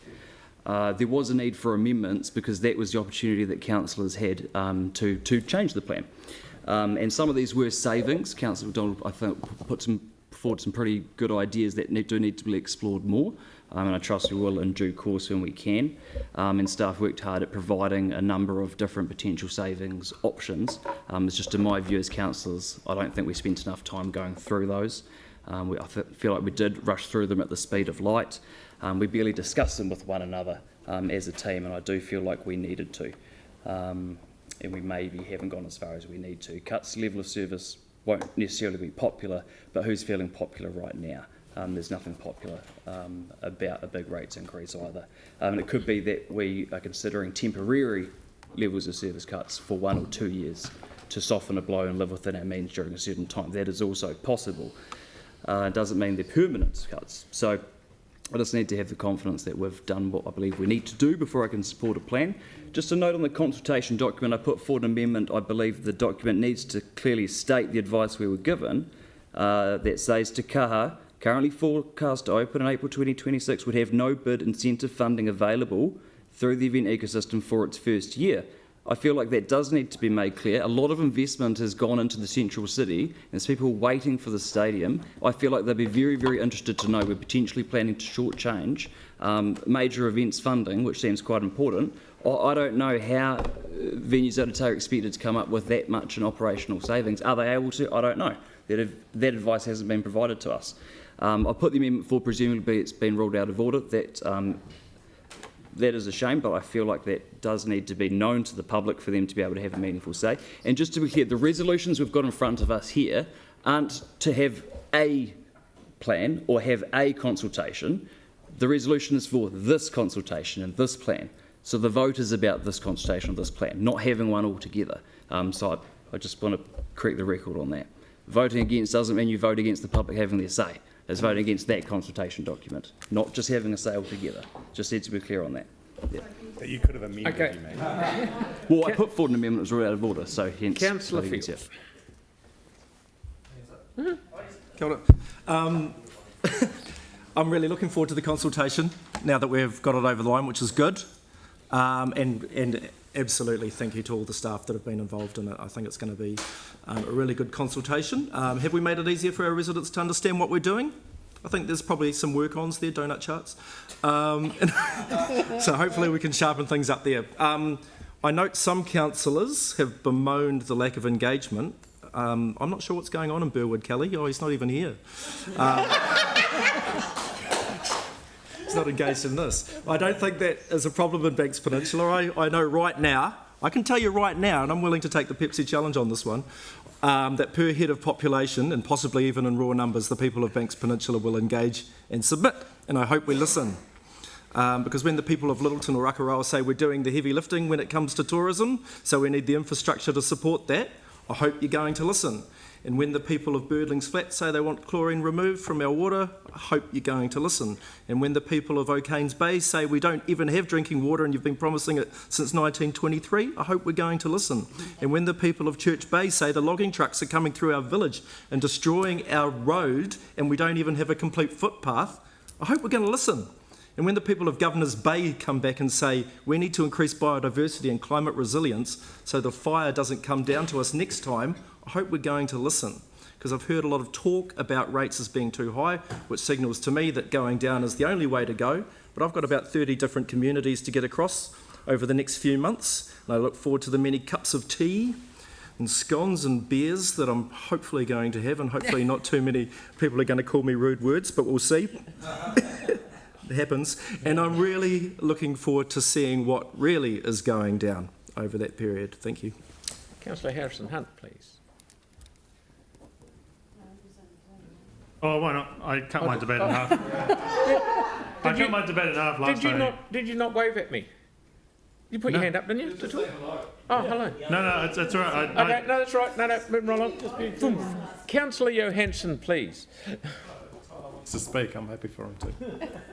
No? No, it's all right. Everyone knows what I'm going to do, so okay. That's fine. Good man. Thank you. Thank you. So I'll be speaking in support of 6 and of course 8, which are the 2 resolutions that make sure that the Chief Executive can make some changes, non-material changes, and of course 8 is the process, just outlines the process by which we would put out the consultation document. But I will be speaking against Resolution 5 and Resolution 7, and I'll ask that my vote be recorded against those 2. I think one of the really important things to recognise is that although there's a complexity of information that we're trying to convey to our community, there's several things that are just absolutely missing from this document that I think make it really relevant to the people that I represent. And I want to start with just the complete chaos that is the transport program, because here we are today. So we're doing the LTP conversation around what should be in or out of a LTP, and we're agreeing to it today. So tomorrow we have the Finance and Performance Committee, which has got a report on the transport choices work with a number of projects that will no longer go ahead, a number of projects that may like to be considered for going forward or put into a different process.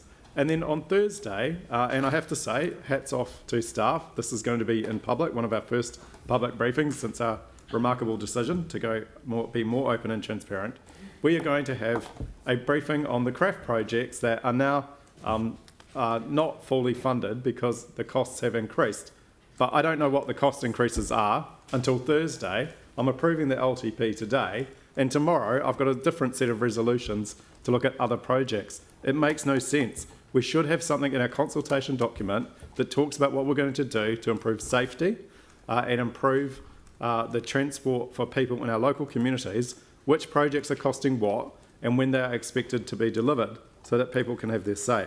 And the second thing that I'm very concerned about is that despite the fact that we had an independent review into the wastewater treatment plant fire, that this consultation document, in my view, there's no recognition of the tremendous harm caused by the offensive and objectionable odours from the organics plant, or the inadequate response to the vile stench that continues to come from the wastewater treatment plant as of today. The independent review and council passed resolutions last November don't seem to be considered as part of this LTP, despite requests for them to do so.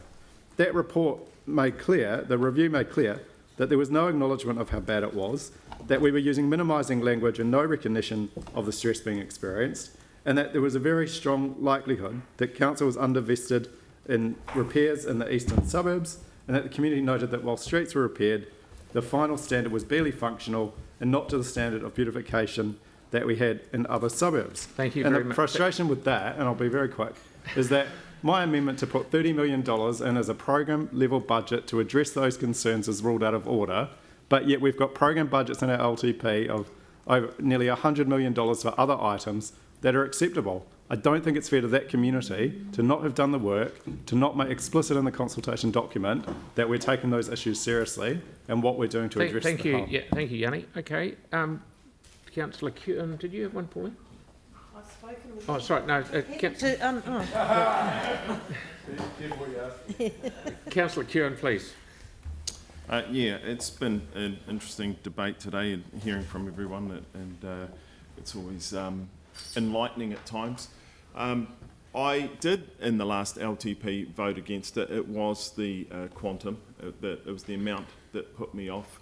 And today I opted not to go for that because this time round I felt it was more important to get it out, and I was actually concerned listening to some of the debates that it wasn't actually going to even get out. And as much as I'll be really, really clear, I do not like the number. There's nothing about the number in this consultation document I like. I don't believe that some of the budgets we've got the public will be that happy with. Too often we'll hear the term cut your cloth to suit. Councils don't do that. I think it was Councillor Barber said that they will have to pay either way. That's the way it goes. If you don't pay your rates, the council can freeze your bank accounts and take the money out of your bank account. Your bank can freeze your account. It is absolutely true, Sarah, because it happened to my mum when she couldn't pay her rates. So it is absolutely true. All your accounts are frozen. Okay, just moving to right be along. really, really clear. This council. Karen. Okay. and it was this council. What time ago? She lived here. And so my fear is if rates keep going up the way they are, there will be people in this city that won't be able to afford to pay their rates, and they'll have their accounts frozen. Double-digit rates rises are just going to be so hard on people. And I remember seeing an email loop recently from a gentleman complaining that his rates were nearly his entire income. Yes, he obviously lives in a house that has a high value, but he is not cash rich. And I saw some disparaging comments by some councillors over that person's position and the house that they may live in. People work hard their entire lives to get to a position in their life, not to pay massive rates, but because they wanted to have a particular lifestyle, and then our rating system goes after some of those people a lot more than others. The rating system actually favours people who are cash rich and asset poor, which can be based on your own lifestyle and your choices that you make in life. But when someone grows up in our city and works really hard to get a house in a neighbourhood that they really want to live in, and some will buy the most house they can get in the best neighbourhood they perceive they want to live in, we should not be punishing them out of those houses.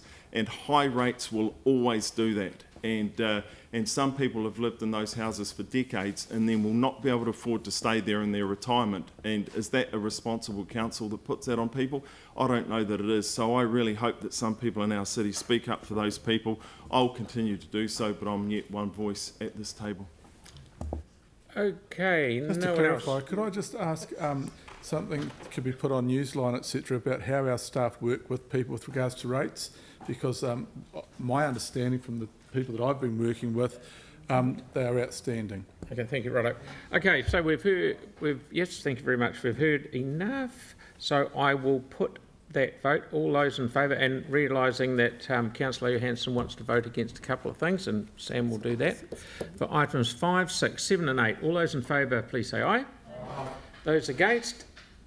Thank you, that's carried. And Yanni, you want? You're good? Okay, so now we have the I'll move to reinstate standing orders, and I am moving it, and Councillor Barber is very happy to second it, even though he didn't do it. So that's cool. Yeah. So all those in favour? Aye. Against? Thank you. Carried. I will now adjourn the meeting till 9:30 on Monday, the 11th of March, when we get our audited document back. Thank you very much, everyone, for your attendance.